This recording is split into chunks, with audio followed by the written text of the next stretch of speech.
Tu devrais coacher toute ta vie? Si tu peux prendre le reste de ma vie, ce que je vis et tu l'étales sur le reste de ma vie, moi c'est bon, j'ai réussi ma vie depuis longtemps. Aujourd'hui, je suis avec Seydou Njoya, le coach de basket que tu as peut-être vu partout sur Instagram. Seydou, il est vraiment parti de rien quand il a commencé le coaching et maintenant il accompagne beaucoup de joueurs pros et plein de jeunes joueurs qui veulent se développer ou juste apprendre les bonnes valeurs du basket. Là, c'est la charte sur le terrain. C'est légal de montrer ça au stream ou pas? C'est les répartitions de ses actions sur le terrain. C'est comme ça que je travaille avec eux. Donc au lieu là de leur montrer des moves qui marchent très bien, etc., c'est où est-ce que tu peux gagner un peu plus d'argent. Non mais concrètement. D'accord. Donc je vous laisse avec lui. Bon épisode, bonne écoute, puis abonnez-vous. Bienvenue. Ça va? Ouais, très impeccable. C'est ta première fois en live, en format live? Ouais, Ok. J'ai jamais fait. Non mais ça on sait pas du tout à ce décor et tout, mais franchement c'est bien. Hein. Non bah moi j'ai envie, éventuellement aussi, ouais. J'ai envie que dans ce délire, on puisse réagir à des trucs. Genre là, tu vois, je peux pull up Insta, on peut regarder des trucs et plus tard, j'ai aussi envie de faire ça.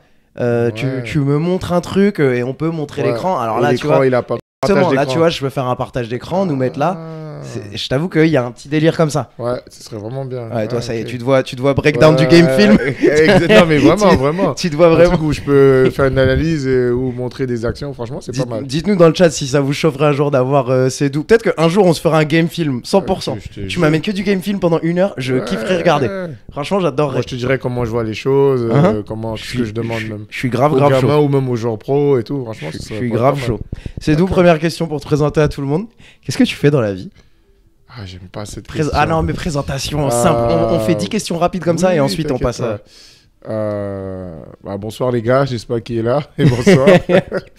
Alors, ce que je fais... Tu peux me regarder moi aussi, hein, si tu veux, on est ensemble. Vas-y. Ce que je fais, j'aime bien dire ça, mais je suis éducateur sportif. Et on va dire dans le basketball. Mais le diplôme que j'ai qui me permet de travailler, j'ai une carte d'éducateur sportif. Donc, je suis éducateur sportif. Pour entrer dans les détails, donc je suis coach de basket en associatif au Paris 14 et à côté de ça je viens de monter une société qui propose des coachings de basketball et de préparation physique et de préparation mentale. Ah ok, tu fais aussi du mental, ça je savais pas. Ouais. Tu le montres pas ça sur internet? Non, parce que c'est vraiment, je vais pas dire intime, c'est... L'année où j'ai passé mes formations, j'ai validé une formation de préparateur mental. Et là, je me suis inscrit à une autre d'ailleurs. Parce que je veux pas un peu pousser. Mais c'est un truc... j'accompagne des gamins certains gamins depuis 3-4 ans. Et c'est un truc qui est venu comme ça où, avec les parents, on s'est dit, est-ce que tu pourrais juste faire du mentoring? Et j'ai dit, en fait, j'ai une validation en préparation mentale. Donc... c'est quelque chose que je peux faire. Oui, je peux faire. Et c'est venu comme ça où j'ai quelques gamins qui sont à distance, même que j'accompagne en visio 1 à 2 fois par semaine. Ok. Donc ça fait partie du package aussi. Ok. Juste pour toute l'interview, parce que je sais que ça, au montage, ça m'aidera vraiment. Si tu peux garder le micro vraiment. Comme ça. Genre, dis-toi que ta voix suit le mic. Oh, d'accord. Ok, voilà. Et du coup, juste pour te présenter aux personnes, tu peux me balancer des noms de joueurs pro, les plus gros noms que tu as pu coacher. C'est le moment, vends-nous du rêve. Joueur pro. Alors, le plus en vogue, et je pense que tout le monde voit aujourd'hui, j'ai travaillé avec Nadir Rifi, Mathias Le Sort, Lisa Berkani chez les filles, Benjamin Seigné qui joue à Nanterre, Damien Gliss qui est au Japon maintenant, Yanis Morin qui est au Japon, David Michino qui était à Levallois il y a 3 ans avec Collet, Abdoulaye Ndoye et William Naras qui viennent de gagner la semaine des Assommants, que j'oublie pas. Je pense qu'il y en a un ou deux encore. Tu sais, quand je te demande des noms, tu peux toujours dire au début, c'est sûr que je vais en oublier, comme ça te dédouane, tu connais. C'est vrai. Mais grosso modo, c'est les joueurs pros avec qui je travaille, que j'accompagne au quotidien. Didier Diawara qui joue au Portel. Tu vois, ça revient, c'est sûr. Ça va revenir, mais non, mais c'est les joueurs pros avec qui je travaille, et certains depuis pas mal de temps maintenant. Ok. Donc, t'alternes le club avec des gars qui ont jusqu'à quel âge? U18 maintenant on dit ça, mais du 18 ans, ouais, jusqu'à entre 15 et 18 ans. Et t'as aussi des pros qui viennent te voir à côté. Voilà, c'est vraiment pas la même chose. C'est 2 travails différents et que j'aime bien parce que pour moi ça se complémente. Je pourrais t'en dire plus. Oui, à côté de ça, c'est l'éducation, c'est le basket associatif. On forme des jeunes à devenir des meilleurs hommes. Et à côté, t'as des professionnels qui veulent vraiment se perfectionner ou s'améliorer dans quelque chose. et tu les accompagnes là-dessus. Donc Ok. c'est vraiment différent. Et niveau plaisir, kiff personnel, c'est quoi le plus kiffant pour toi? C'est coacher les jeunes ou coacher des pros? Oh, les deux, le basket. Ouais, on Ah, aime. je pourrais pas dire, ouais, franchement, moi, dès qu'on parle de basket, j'oublie que c'est un travail, même des fois, tu vois. Et... Non, franchement, les deux, c'est complémentaire.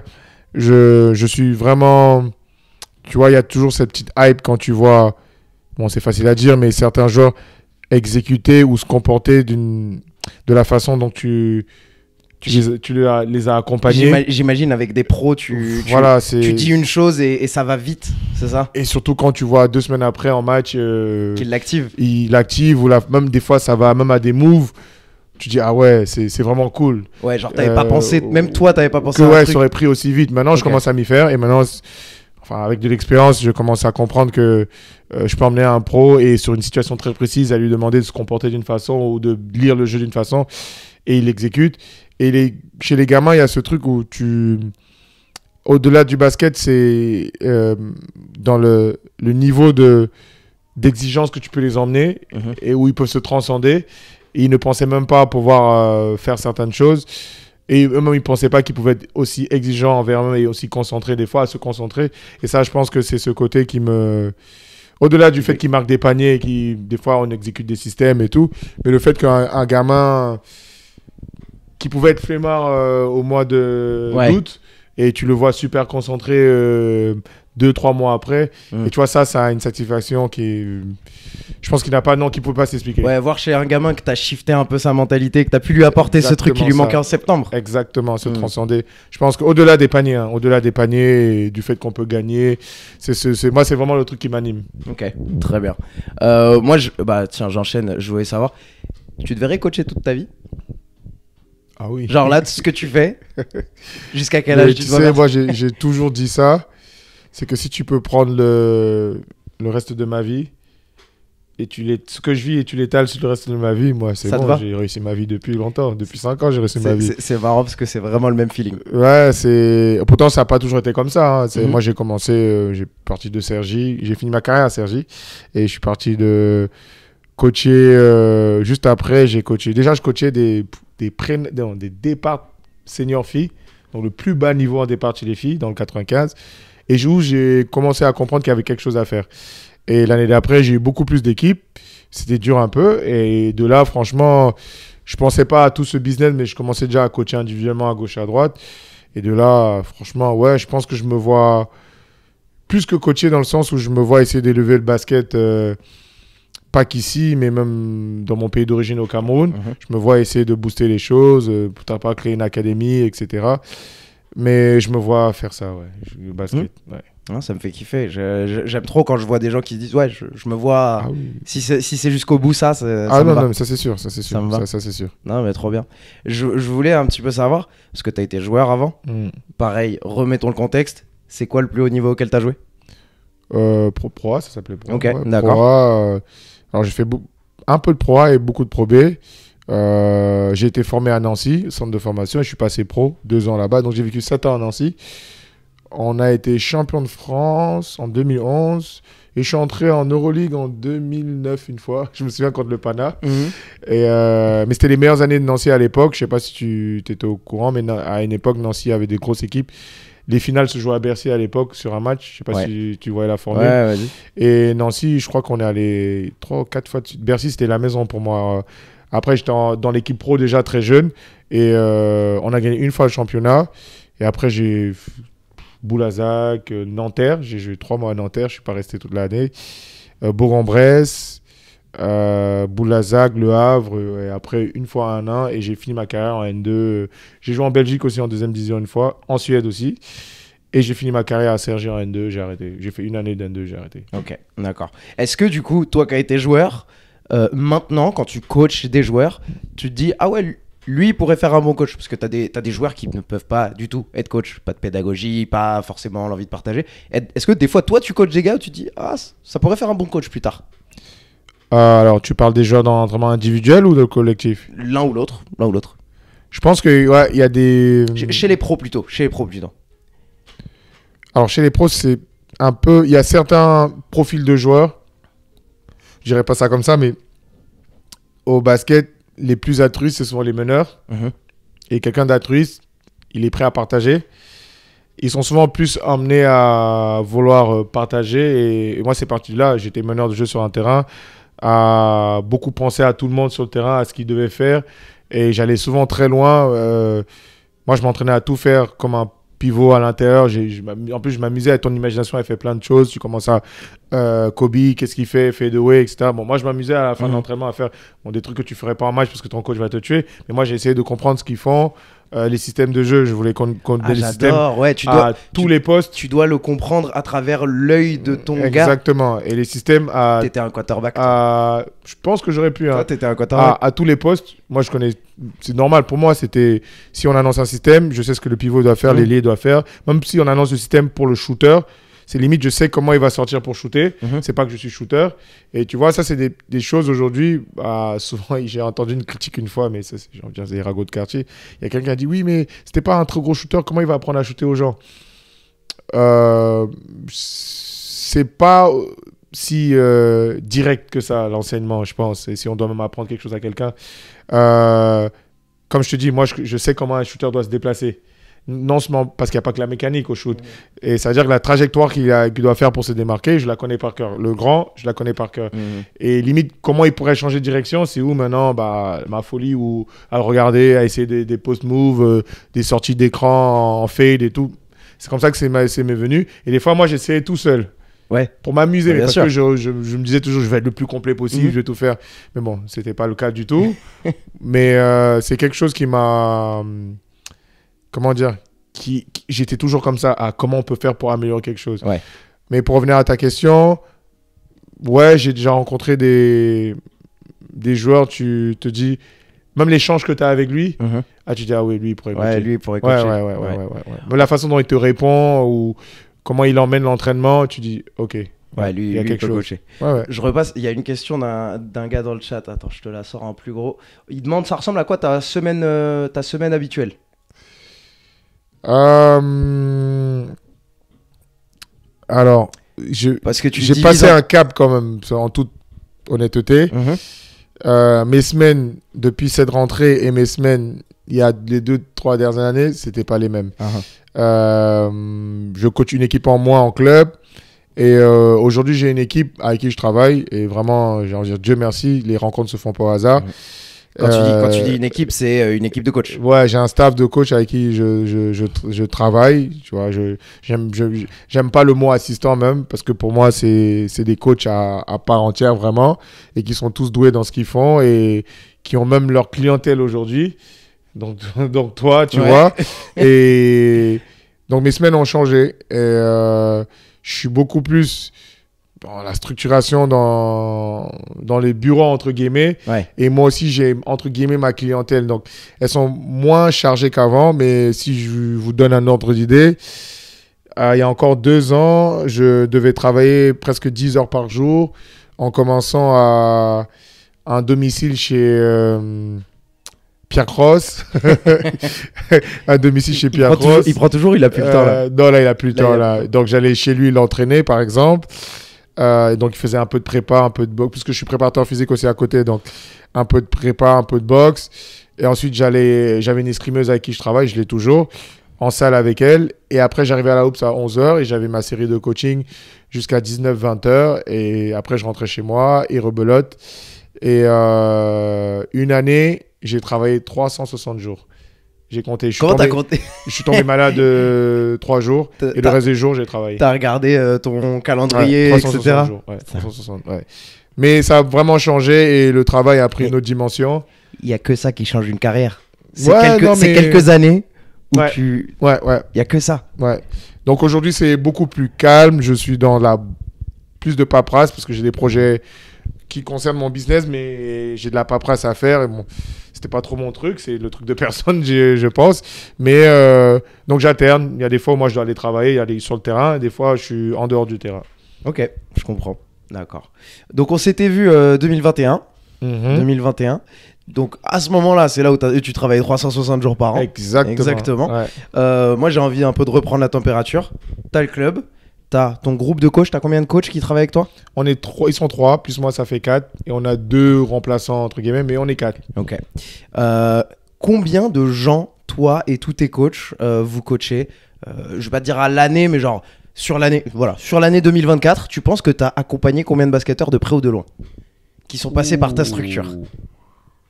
Ah, ça c'est beaucoup, hein. Ouais, bah j'aimerais bien savoir ça. Parce que je pense que les gens se rendent pas compte. Ouais, c'est beaucoup, hein. Alors, je pense qu'on à la a louche, c'est 500. Non, pas tant que ça. Quoique. Franchement, nous, on a des gens qui viennent, qui partent, donc au moins qu'on a vu une fois au moins. une séance minimum. Sur 12 mois, franchement, on n'est pas à moins de 300. 300 quand même. Que j'ai rencontré en une année. C'est quand même, qui viennent balèze. de partout et je parle pas des camps.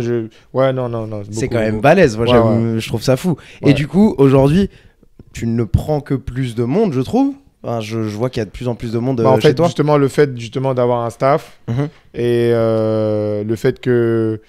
Et ce que j'aime bien, et franchement, quand je te parle des coachs à part entière, ils sont validés par tout le monde. Ça a encore plus étoffé la clientèle et chacun sait ce qu'il vient chercher avec sûr. quel coach. Et des fois, ils changent, on tourne. Et nous, ce qui est bien, c'est que demain, je travaille avec toi. Viva, il m'a déjà fait un compte rendu de où ce que vous en êtes et où est-ce qu'il veut t'emmener. Moi, je prends le relais sûrement à ma façon, mais on est vraiment toujours dans un axe de travail que nous, on s'est fixé par rapport à toi. Et ça, c'est vraiment le truc qu'on arrive à vraiment bien faire. On communique énormément sur nos clients, on va appeler ça nos clients, mais les joueurs avec qui on travaille énormément. Donc, ça, c'est pas mal. C'est fort, ça. Et ça a dû être pas facile à structurer quand même, parce que t'arrives, t'as 3-4 gars, et là, tu me dis que aujourd'hui tu me coaches, tu sais où j'en suis. Et donc, comment vous structurez ça? Franchement, genre il te fait un non mais vraiment en mode au jour le jour. Mais en fait le truc c'est que Viva, pour ceux qui savent pas, c'est la personne qui m'accompagne. Il t'envoie un message WhatsApp de ce que j'ai fait, ce que je maîtrise pas, c'est vraiment pour savoir un peu la logistique. Tu vois où je vais plus loin, c'est que moi je te regarde. Moi c'est encore moi j'avais l'impression que tu me calculais pas. Quand j'étais à la hoops et je faisais mon truc, je me dis mais moi c'est où le truc où même les gamins des fois ils disent mais comment il fait? Tu regardes vraiment? Mais en fait moi je suis toujours je supervise, je suis toujours en supervision tout le temps. Même quand il y a 3 coachings où moi je fais rien, moi j'ai un œil sur tout. Et des fois tu remarqueras que je vais me lever et te dire ah là mais je crois que je t'ai fait une remarque. Non, tu m'as pas encore fait de remarque, vraiment. Ah putain, je suis presque pas moi. Alors je l'ai pensé. Ou bien je l'ai soufflé à Viva. Tu l'as pensé assez fort pour ou je l'ai soufflé à Viva. Non, parce que c'est souvent ça mon truc. Mais tu remarqueras, mais les gars, quand tu fais un truc où tu as une façon de shooter, moi je dis à Viva attention ça. Mais il sait, il dit ah oui c'est vrai, ou je l'oriente un peu plus et c'est souvent des fois un regard même. Nous avec les gars ça devient au point où parce qu'on sait déjà où est-ce qu'on veut emmener les. C'est simple. Moi en fait quand je les ai pris avec moi, ils étaient directement sur le terrain, et donc je corrigeais sur le tas. Là, c'était là. Ah non, t'as vu ça? Moi, je veux voir ça. Oui. Quand t'as un joueur, voici ce que tu regardes avant, voici ce que tu cherches. Peu importe le niveau, est-ce qu'il est bien là? Est-ce que les appuis sont bien placés? Je donne plein d'exemples. Ouais, tu donnais tes gammes. Ça fait des fois que Viva, il va être en train de faire un exo. On se comprend, on voit que le gamin a du mal. Moi, je me tourne juste, je vais chercher le matos s'il fallait un matos. Je le dépose. Et lui, il sait ce qu'il va faire avec le matos et je pars. Il sait quel exercice tu as eu en tête. Voilà, et je pars. Mais on est arrivé à ça, en fait. En fait, on s'est donné plein de codes, même sur les chronos. Tu vois, il y a un chrono qui sonne. Mais chaque chrono a un nom. Et des fois, nous, on utilise le même temps, mais pour plusieurs exos différents. Donc, c'est comme ça. Mais tu sais pas, mais je te regarde. Je regarde tout ce que tu fais. Ah, mais je savais pas. Tu peux leur dire, du coup, dans le chat, je progresse un peu. Mais bien sûr. Je progresse un petit peu. Bien sûr qu'il progresse. Il y a une de bac, il est un peu mieux. Il est pas encore, mais il est un peu mieux. La répétition, ça arrive. Non, c'est bien, c'est bien. Bah, tiens, il y a une bonne question dans le chat. Mehdi qui demande, t'as pas envie d'étendre ton activité en dehors de Paris? J'imagine que ça te trotte en tête. Si, en plus, j'ai pas mal d'invitations dans la France. Des camps, j'imagine. Voilà. Ça arrive. Pour parler business, il faut d'abord bien le stabiliser. C'est pas mal, mais j'ai toujours une petite phobie, une peur en rencontrant mon histoire. Moi, ce que je dis toujours, ça n'a pas été tout le temps comme ça. Il y a 5 ans, il n'y avait rien de tout ça. Donc, là, pour le moment, je stabilise bien. Et après, je vais commencer, je pense, à aller faire des espèces de cliniques à gauche, à droite, venir emmener mon expérience ou partager dans différents endroits en France, c'est prévu. Je suis allé en Suisse à la Toussaint dernier. Avant, j'allais un peu dans le nord, dans la banlieue de Boulogne-sur-Mer. Mais si, c'est prévu vraiment de commencer à expatrier un peu notre structure ou notre vision du basket. Ok, d'accord. Petite interruption, si t'es encore là, ça fait 20 minutes que t'es avec nous, t'es en train de passer un bon moment. Pense à t'abonner, mets 5 étoiles, tous les trucs d'interaction que tu peux faire pour donner de la force à ce podcast. Je voulais lancer ce truc depuis des années, je lance enfin maintenant. On est au fin fond des classements Spotify et des classements YouTube. Essayons de rendre ce podcast hyper intéressant d'ici 1 an. J'aimerais bien voir jusqu'où on peut l'amener. Et je pense que ça peut être loin. Bon, je te laisse repartir sur l'épisode. J'ai plein de questions. Je suis dans... Franchement, quand tu réponds dans ma tête, c'est en mode...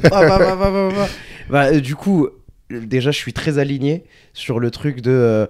faut pas scaler trop vite. Et je le vois que tu le fais bien et tu le fais pas trop vite. Tu pourrais aller beaucoup plus vite. Franchement, il y a des gars à ta place. Ils auraient déjà le coaching en ligne, le ceci, le cela. Et tu serais...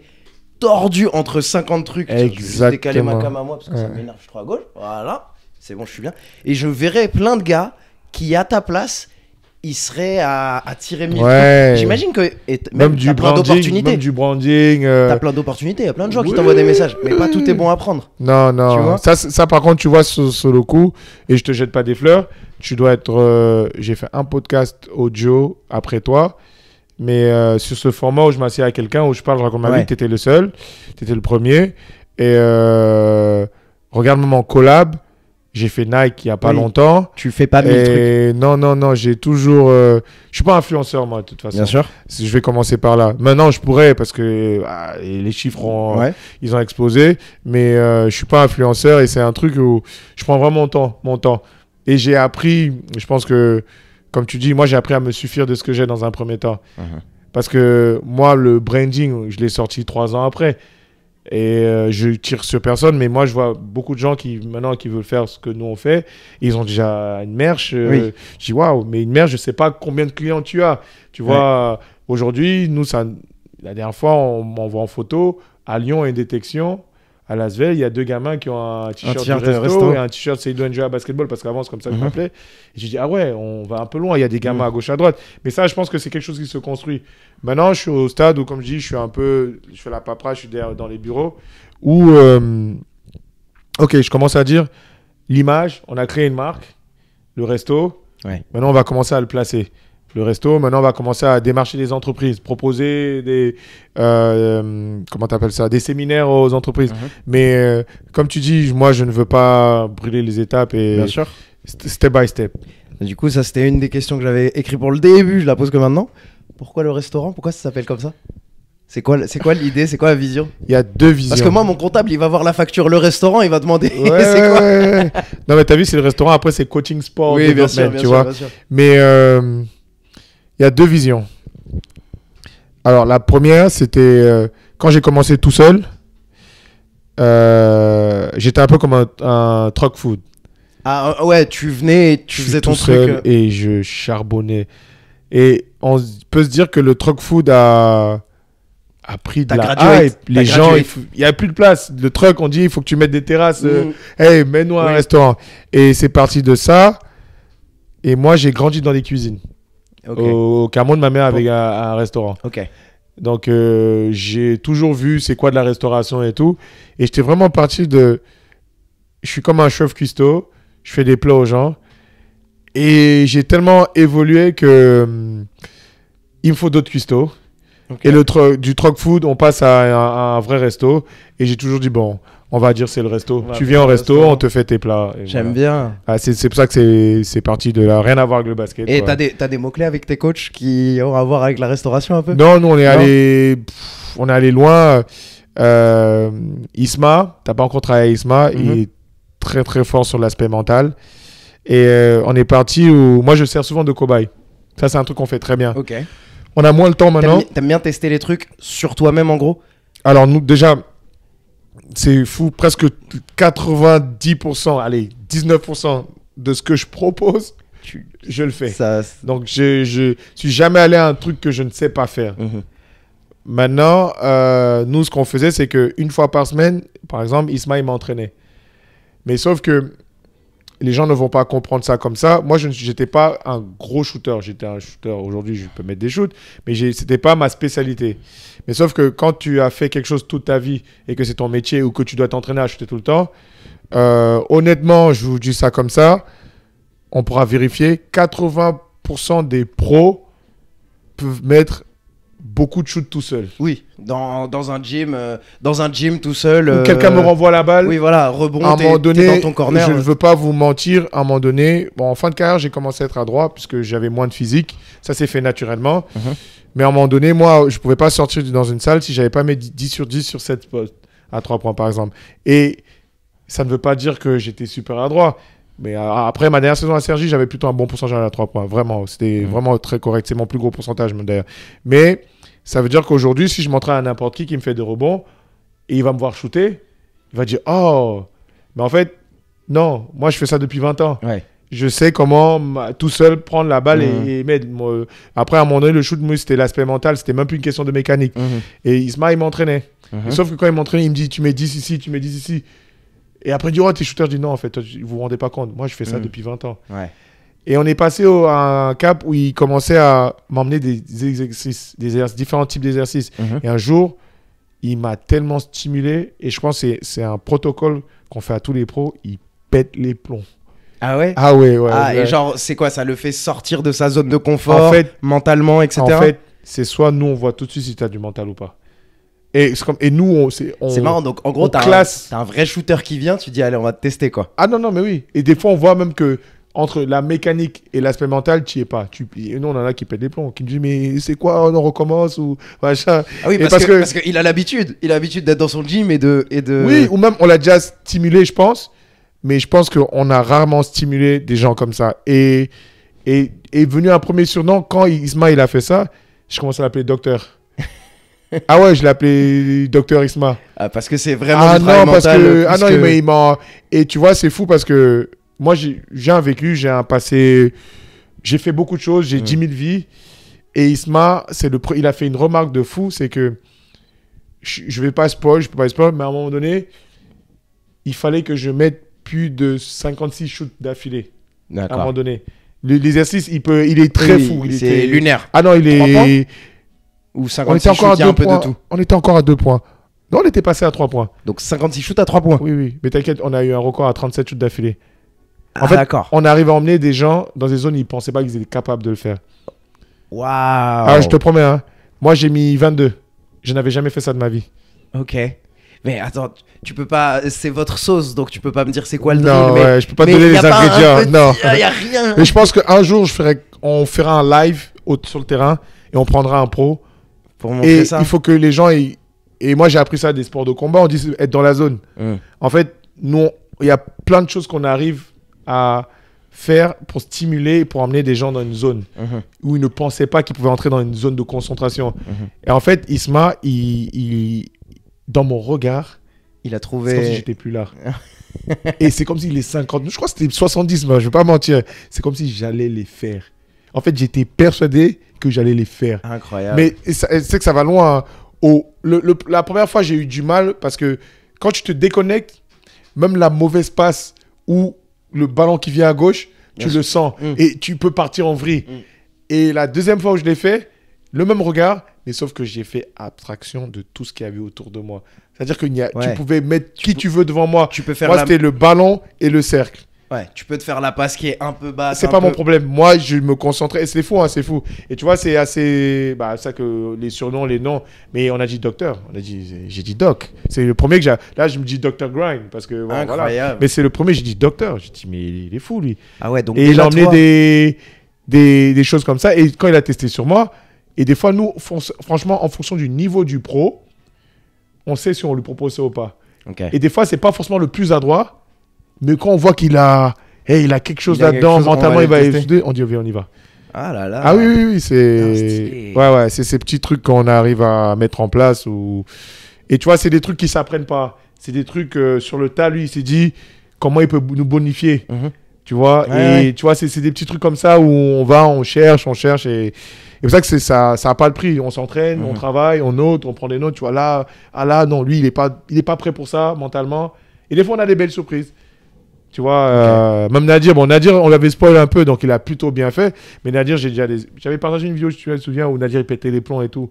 Non, t'avais Sur publié. Insta, ouais, il pétait les plombs. Je Et crois après, avoir en vu. fait, c'était juste pour expliquer aux gens que on réussit pas tout le temps.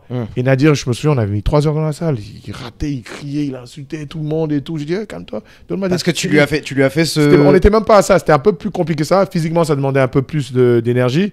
Et j'ai juste fait la transition après. On met des images de Nadir en train de mettre des shoots de fou à Carpentier et tout. Mais en fait, non. Ça vient de beaucoup d'échecs avant. Mais je t'aurais montré la vidéo, elle est vraiment pas mal. Elle est vraiment pas mal. D'accord. Ah non, je la reverrai. On va faire le sujet Nadir comme ça c'est fait.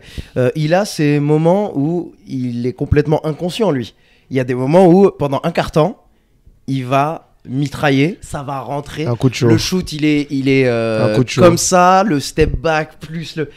Comment t'expliques ça après l'avoir coaché? Alors, le premier truc que tu... Et c'est pour ça que l'aspect mental est important, même pour tous les coachs. Si je peux donner un conseil à tout ce qui veut être traîneur, skills, tout ce que vous voulez, il y a l'aspect mental et vous devez apprendre à connaître avec qui vous travaillez. C'est pas juste une question de mettre la balle entre les jambes et mettre un shoot. Quand tu vois le parcours du joueur, tu sens qu'il y a... le mot, c'est pas vengeance, mais il y a une envie de réussir. Il a eu les portes sont fermées et il s'est nourri de ça pour arriver où il est. Au point où c'est devenu une trop grosse force. Il a peur de rien. Donc quand tu comprends que quelqu'un qui a peur de rien, il faut que tu l'entraînes comme ça. Et il marche beaucoup au challenge. Tu peux demander, mets-moi 3 d'affilée, il rate. Tu te mets devant lui, et j'exagère, t'es nul, tu me casses. C'est ça, Nadir Ifi? Et là... ça y est, non, il va te... non. Et à ce truc, il faut prendre en compte. Et moi, il y a beaucoup de choses qui ne me surprennent pas. Parce que moi, je l'ai vu. Et il s'entraîne à le faire. Où ça devient limite naturel. Ce que les gens voient comme un exploit, c'est plus des coups d'éclat. Pour moi, les gens ils voient encore des coups d'éclat quand il fait un side step. Non, c'est devenu limite du petit déj pour lui. Mais, je dis toujours à mais, il sait les axes de progression, où est-ce qu'il doit aller. Tu vois, donc, quand tu le vois, ses coups de chaud, ils ne me surprennent pas. Maintenant, moi, je vais plus loin et moi, je suis souvent un peu relou. Je vais lui mettre un message, je dis, OK, bravo. Mais derrière, tu as vu, les mecs, il le fait beaucoup mieux maintenant. Je regarde le jeu. Sur quoi il a progressé parce que les coups de chaud, on les a toujours vus. Les choix. C'est pas tout le temps les meilleurs, mais 22 ans. Moi, souvent, quand les gens ils critiquent, je dis, oh. Il a encore 22 piges. Ah ouais, restez tranquille. On le connaît. Ah, mais du coup, ça veut dire que j'ai connecté avec lui quand il avait 19. Ouais, il a une grosse marge de progression. C'est énorme. Les gens ne se rendent pas compte. Il va devenir un patron plus tard sur le terrain. Et il a déjà un physique pour 22 piges. Bien sûr. Mais par contre, il mange super bien. Il s'entraîne bien. Il dort quand il faut dormir. Non, il y a une grosse marge de progression. Maintenant, il fait peur à toutes les défenses. Dans le chat, 0 sur 3, t'es pas un vrai DZ Nadir. Et là, tu lui dis pas ça 2 fois. Il regarde comme ça. Ah là, et il met devant toi et il marque et il te dit tiens dans ta gueule. Et là, il marque. Et là, il t'en plante 15. Hein, ça, je te dis. Hein. Ouais. Et il y a des gens qui marchent comme ça. C'est fou. Ouais, non, mais je comprends. Je vais dans tous les sens, je te l'ai dit. Donc, tes coachs là que tu as avec toi, ils coachent les gamins aussi et ils coachent des joueurs de haut niveau. Mais bien sûr. T'as pas des gars qui ont été en mode non, moi je veux coacher ça. Enfin, j'imagine c'est des valeurs communes. Non, c'est plutôt. Faut l'expliquer à ça. Il y a des coachs qui vont arriver avec des ambitions de moi je veux coacher des. Non, chez nous il y a pas ça. Franchement, c'est. Je te dis, des fois, les rencontres se font pas au hasard, je pense. Les deux, c'est des jeunes avec qui Isma était mon client avant. Tu vois, et il venait, je l'entraînais. Viva aussi. Viva faisait partie de d'une bande de potes entre Sergi et Mo que j'ai pris sous mon aile et que j'entraînais pour 1 euro l'entraînement. On a commencé comme ça à Sergi et 5 euros la semaine. Et après, on allait manger avec cet argent, donc je faisais pas grand chose avec. Grand businessman. Si vous voulez investir, c'est pas avec moi. Non, à l'époque, c'était très compliqué, mais c'était vraiment que du cœur, que de la passion. Et tu sais tout de suite avec qui tu vas. Pendant le Covid, donc juste après ça, le Covid a suivi. Viva et Isanche, qui est un autre coach, qui sont dans le staff, ils partaient à Meaux parce qu'on s'entraînait à 6 heures aux 12 colonnes à Cergy. On faisait les 12 colonnes, on faisait les escaliers. Après, on se reposait. Après, on allait au Maradas faire du basket. Et Viva partait à 5 heures du matin à Demo pour être à Cergy à 6 heures. Donc, tu comprends déjà un peu on a une ADN commune. Et au début, Viva avait beaucoup de mal. Tu le chambras, un lay-up main gauche, gauche-droite. Gauche-droite. Enfin, un lay-up normal, quoi. Et avant, j'étais... Même si tu payes qu'un euro, moi, j'étais sur ton dos comme si tu... Voilà, si tu on va aller en NBA, quoi. Et il m'a saoulé un jour. Et je dis, hey... Et je me suis énervé contre Isange parce que c'était le meilleur ami d'Isange. C'est Isange qui l'a amené. Je dis, c'est qui pourquoi tu me l'as amené ici et tout. Alors moi, j'étais beaucoup plus dur. Hein. Les gens, ils me voient. Et je dis, même dans l'entraînement, je dis, hey, tu veux t'entraîner avec moi? Il y avait plusieurs paniers, 500 lay-up main gauche. Et tu reviens pas avant. T'es un con. Donc, pour te dire que ils savent c'est quoi travailler. Ouais, tu vois, moi, j'ai un groupe de gars, ils savent c'est quoi de l'abnégation, de la discipline. Et ce que moi j'aime bien, c'est que si tu m'emmènes un profil de shooter ou etc., Isma, il est friand. Parce qu'il a déjà planifié sa séance, tu vois, il a déjà une vision du truc. Et souvent, ce qu'on fait très bien, c'est les mises en route, eux, ils gèrent. Ils savent comment on va activer et tout. Une cœur de la séance, ils gèrent. Et moi, si j'ai toujours ma petite touche, parce que le gars, c'est où moi j'ai mon expertise, parce que j'ai vécu ce que le pro veut vivre. Voilà, et ce que je fais avec beaucoup de pros, hein, donc peut-être que ça l'aide dans tes questions, c'est où est-ce que tu en es là? Qu'est-ce qui te fait gagner de l'argent? Parce que ce que les gens oublient, c'est que c'est un métier. Et moi, j'ai les stats de tous. Il y a une application Instat qui existe. J'ai la chance de travailler avec quelqu'un qui est dans un staff pro. Et donc, moi, je peux avoir toutes les images, tous les spots où il shoot. Je peux le montrer sur mon téléphone. C'est génial. Ah ouais, t'as une heatmap et tout, par exemple. Attends, je veux voir. On est là vraiment pour ça. Donc, en gros, t'es joueur pro. Tu as un suivi. Attends, t'es pas prêt. C'est où les gens vont... Les gens, ils comprennent pas. Tu vois, moi, je pourrais bien expliquer aux gens que... Ah oui, mais t'es un nerd. Instagram, c'est beau, ou voilà, on met des belles actions, mais c'est pas le temps que tu cherches. Le fond. Il a son application pour suivre ses joueurs pro. Et enfin, c'est pas la mienne d'application, mais... Non, pas ton application, mais en gros... je vais te montrer comment toutes les stats comment je travaille. Regarde, je te prends Nadirifi. Ok. Voilà. Ça, c'est toutes les stats de l'année dernière. Je sais pas s'il faut. C'est légal de montrer ça au stream ou pas? Ouais, on peut. Ça, c'est l'année dernière. Vas-y, ok. Tu vois, regarde. Donc, ouais. Là, c'est la charte sur le terrain. Ok, d'accord. Je vais mettre pause. Ah merde, comment on fait déjà? Ça, c'est la... Ouais, tu vois. Ça, c'est la charte, tu vois. Tu peux revenir, tu vas voir. Ça, c'est les répartitions de ses actions sur le terrain. Attends, c'est vraiment, c'est un logiciel. En fait, ça, c'est la saison dernière, je peux montrer. Ouais, tout marche avec les datas. Regardez, par exemple, ça, c'est les stats de Nadirifi et on vous montre pick and roll, transition, catch and shoot. Ça, c'est la répartition de ses actions. Attends, c'est un peu flou, non? Faut qu'on se cache nos têtes. On se cache nos têtes comme ça, ça sera bon. Vas-y, cache tes yeux. C'est vrai? Ouais, je te jure, ce sera le focus de ma caméra. Ah oui, c'est vrai. C'est bon, nickel. Donc, ça, c'est la répartition de ses actions. Vous voyez, c'est en pourcentage sur une charte de 100. Stylé. C'est un pourcentage, donc c'est 29% de pick and roll. Donc, c'est un joueur que ball handler, pick and roll. J'ai même les images. Attends. Et ça. Ça, c'est la. Attends, tu sais quoi? Non, tu sais quoi? Montre-le sur cette cam. Montre-le sur cette cam. Comme ça, ça, c'est la charte de shoot. Décale. D'action. Ah merde, dis-moi. Ouais. On est là. Ouais. Voilà. Ça, c'est la charte de tous ces shoots. Donc, le gros point noir, c'est il marque. Les croix, c'est quand il rate. Donc, alors, ça, c'est la remarque vous allez remarquer, il prend beaucoup plus de mid-range dans la zone à 2 points. Parce qu'on s'est dit, tous les deux, les défenses l'attendent vachement à 3 points. Pour l'instant, ce n'est pas le meilleur finisseur près du cercle, il faut se le dire. Donc, qu'est-ce qu'il peut faire de bien? C'est des mid-range. Donc, ça, c'est vraiment un truc... c'est comme ça que je travaille avec eux. Donc, au lieu de leur montrer des moves qui marchent très bien, etc., c'est... Où est-ce que tu peux gagner un peu plus d'argent? Non, mais concrètement. D'accord. Mais moi, je peux aller loin. Ok, donc en gros, ton joueur, ok, on va progresser ensemble. Mais par contre, il faut que je te garantisse ton contrat de l'année prochaine. Il faut que je te. Moi, je ne garantis pas. Non, pas mais garanti. Je vais t'aider. Je vais t'aider à ce que tu. Oui. Moi, j'ai plein de joueurs, les stats. J'ai Abdullah Ndoye qui pêchait au lancer et aux finitions et qui avait déjà des bonnes stats. Et je lui dis, vas-y, viens, regarde, on convertit. T'es à 75% lancé, je dis 75% lancé, c'est 4 points de moyenne en plus. Imagine, tu shootes beaucoup de lancers. 4 points de moyenne, ça te fait 12 points. Et puisqu'il est complet sur le terrain, tu es déjà presque à 16 déval, 18 déval. Et on prend la liste, les joueurs français qui sont à 18 déval, ils sont presque à 200 000 € à l'année.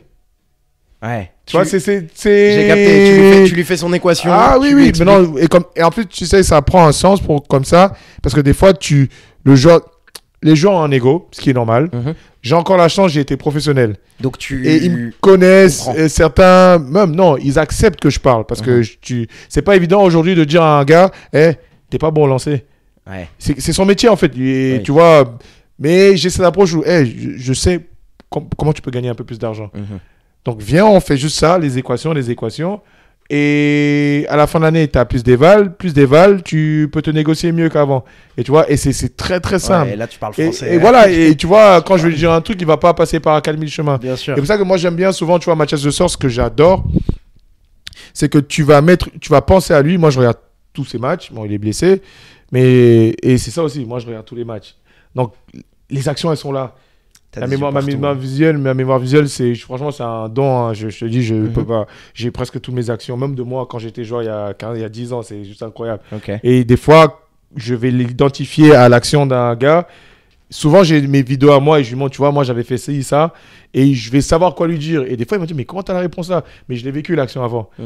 Ou même si j'ai pas les mêmes qualités que toi, je sais comment un joueur de tes qualités aurait pu marquer ce panier. Ok. Parce que t'as coaché assez de gars, t'as joué. Ouais, j'ai vu. Et les coéquipiers que j'ai eu des gros shooters dans ma carrière avec qui j'ai joué. J'ai vu comment ils se comportaient. Et moi, ce que j'aime bien sur Mathias, c'est je galère là. Tu vois, et parce que tout le monde n'a pas cette humilité. Ah, Mathias, il a l'humilité de dire ça. Oh, mais c'est. J'ai un peu du mal là. Quand il préparait les JO, tu veux taffer quoi? Collet, il joue pick, short roll et le grand qui fait la décision derrière. Quand il vient, on met ça en place. Et on va plus loin. Il y a Viva qui fait son coéquipier dans le corner pour qu'il le trouve. Il y a un autre joueur qui fait la défense. Ah ouais. Bah oui, parce que quand il arrive, tu veux l'habituer en dehors du personal development. Tu veux l'habituer qu'il va retrouver demain. Je crois que tu avais posté une vidéo avec Mathias où il y avait Viva dans le corner que je voyais. Oui. Et comme ça, il s'habitue à pick, short roll, il prend la balle. Si ça vient aider, il a la capacité. Parce que tout le monde ne sait pas faire des bonnes passes au basket. Parce que les gens, c'est un skill, ça. On pourra parler. Les grands, ils s'arrêtent, ils kick out. Et il y a un shoot derrière. Et il s'arrête, fin de passe. Et après, il finit. Il s'arrête, il dunk fort. T'as regardé Paris-Monaco hier? Non, j'ai pas vu. Bah, bon, c'est dommage. Pour moi, Paris, c'est pas adapté. Mais il sortait fort sur pick and roll. On trouvait Thaïs, qui vient d'arriver là. Il s'est baladé. Et derrière, lui, il trouvait le jeu. Ouais. C'est dans cette situation. En gros, ça ressortait beaucoup. Voilà, Okay, tu vois, et c'est ces trucs où moi je vois ça une fois, deux fois, bon, tu sais déjà. Et ça, c'est très fort quand un joueur il vient, il sait où est-ce qu'il veut aller, et toi tu l'accompagnes juste en mettant des situations où il se retrouve et on sait que c'est la situation, et augmenter les pourcentages. Et bah, après, derrière. Ça fait la diff sur son prochain contrat. Je dis pas que c'est grâce à moi, hein, mais Mathias, quand je rencontre Mathias, il y a 4 ans, 250 000 à Monaco, il veut pas lui donner plus. Il fait une pige au Maccabi. Et là, quand il est au Maccabi, on s'entraîne dans le 14e jusqu'à 2h du matin des fois. Il ne veut pas sortir de la salle. Ça, c'est des trucs que moi, je respecte vraiment chez les gens. Après, il signe 500 000 aux Partisans. Donc, il a doublé. Il revient l'été avant de repartir aux Partisans, je te jure. Et je ne vais jamais oublier cette phrase. C'est pour ça que moi, je respecte souvent les... Il y a des joueurs que, franchement, je les respecte. Et il me dit, tu vois, les Mike James et tout ça, le million. Moi, je vais faire le million. Et moi, je me dis, OK... Et moi, je le vois le million. Oui. Parce que je le vois le potentiel. T'as tout... Mais moi, je le dis pas demain. 8 mois après, il signe 2,6 millions au parti. Il est où maintenant? Au Pana. Ok. Et tu vois, c'est pour ça que les gens, moi, je pense qu'il faut qu'ils comprennent c'est quoi un basketteur professionnel. C'est pas... Parce que je pense qu'on se mélange aujourd'hui avec tout ce qu'on voit. C'est un métier.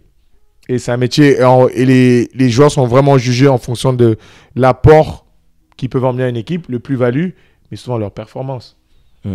Et c'est très important. Putain, c'est fort. T'es relou, à chaque réponse, j'ai 4 questions. Simple. C'est qui le joueur le plus fort avec qui t'as joué? Le plus fort avec qui j'ai joué en tant que coéquipier. J'étais impressionné par... Aïe. Il y a un meneur qui s'appelle Marcus Green. Il faisait 1m67. C'était où? À Nancy. D'accord. Je n'ai jamais vu un... Quand je dis 1m67, c'est 1m67. Ouais, c'est Je vrai. crois qu'ils ont menti. Ils disent TTC. 70. TTC. Ouais. Incroyable. Ah ouais. Je crois que c'est le premier joueur qui m'a baladé de ma vie où j'ai jamais compris. En fait, quand il était au point A, j'ai essayé d'aller. Après, il était au point B. Après, il m'attendait, il me dit hey, tu fais quoi? Vas-y, viens ici. Ah non, je te promets. Et je me suis vraiment inspiré. Gros shooter, shifty de malade. Petit, mais la science du jeu et de l'espace. Et c'est où tu comprends que, ouais, on dit les petits. Déjà, très bas au sol. Donc, si tu ne fais pas attention, même quand il fait une prise de contact, tu vas tomber. Oui, parce que qu'il a la gravité, ouais. Et il avait compris ça, parce que tout le monde ne comprend pas ça. Mhm. Les petits, ils vont souvent très vite. Mais lui, déjà, c'était pas le plus rapide. Mais, et dans une notion de surnombre, parce que moi, j'ai appris ça plus tard, il faisait souvent la différence et il trouvait tout, des passes à Léo. Et le premier, tu vois le move d'Asia Thomas, half easy spin, oui. l'hésitation que Chris Paul a fait et tout. La première personne qui m'a montré ça, c'était lui. En fait, ce que j'aimais bien, c'est qu'au début, il a dit putain, petit, j'aime bien comment tu handles la balle et tout, machin. Et à chaque fois qu'on se voyait, bah, je venais à l'entraînement des pros, on avait comme une discussion de handle. T'as vu tel move? Et il est revenu des États-Unis après la trêve, il m'a dit yo, il y a un move qui est sorti. Regarde avant de prendre le pick and roll. Je te promets. Et moi, je te dis ça il y a 15 ans. Il est allé chercher un nouveau truc. Il est revenu, il m'a dit regarde. Et après, j'ai vu Chris Paul. Et après, on voit Isaiah Thomas le placer tout le temps. Tu parles de la balle comme ça et il repart ou parce que tu dis fake spin move? Half easy turn, on dit. Tu vois, il fait un move de hips. Si tu fais YouTube, si tu veux montrer, on va trouver. C'est quoi, on va se le faire. Et tu mets Isaiah Thomas go to move. Tiens, tu vas voir. Tu peux me le taper? Regarde, hop. C'est bon, vas-y, tu veux taper ce que tu veux. Comment le Isaiah Thomas, comment il s'écrit déjà? Ouais, Isaiah Thomas, ouais, bah on va le trouver. Vas-y, tu sais quoi? Hop là. Tu veux dire Halfezi? Mais tu mets go to move même, tu vas voir. Tu mets juste go to move. Ouais, tu vois, tu l'avais go to move. Je l'avais proposé. Ouais, tu l'as là. Let's go. Alors. Attends, regarde là. Ouais. Celle-là? Attends. Ouais, hop, easy move. Tu vois ça? Attends, je vais la mettre pour les gens. Bon, après, je pense que tu as d'autres meilleurs exemples. Hein. Attends, je vais voir.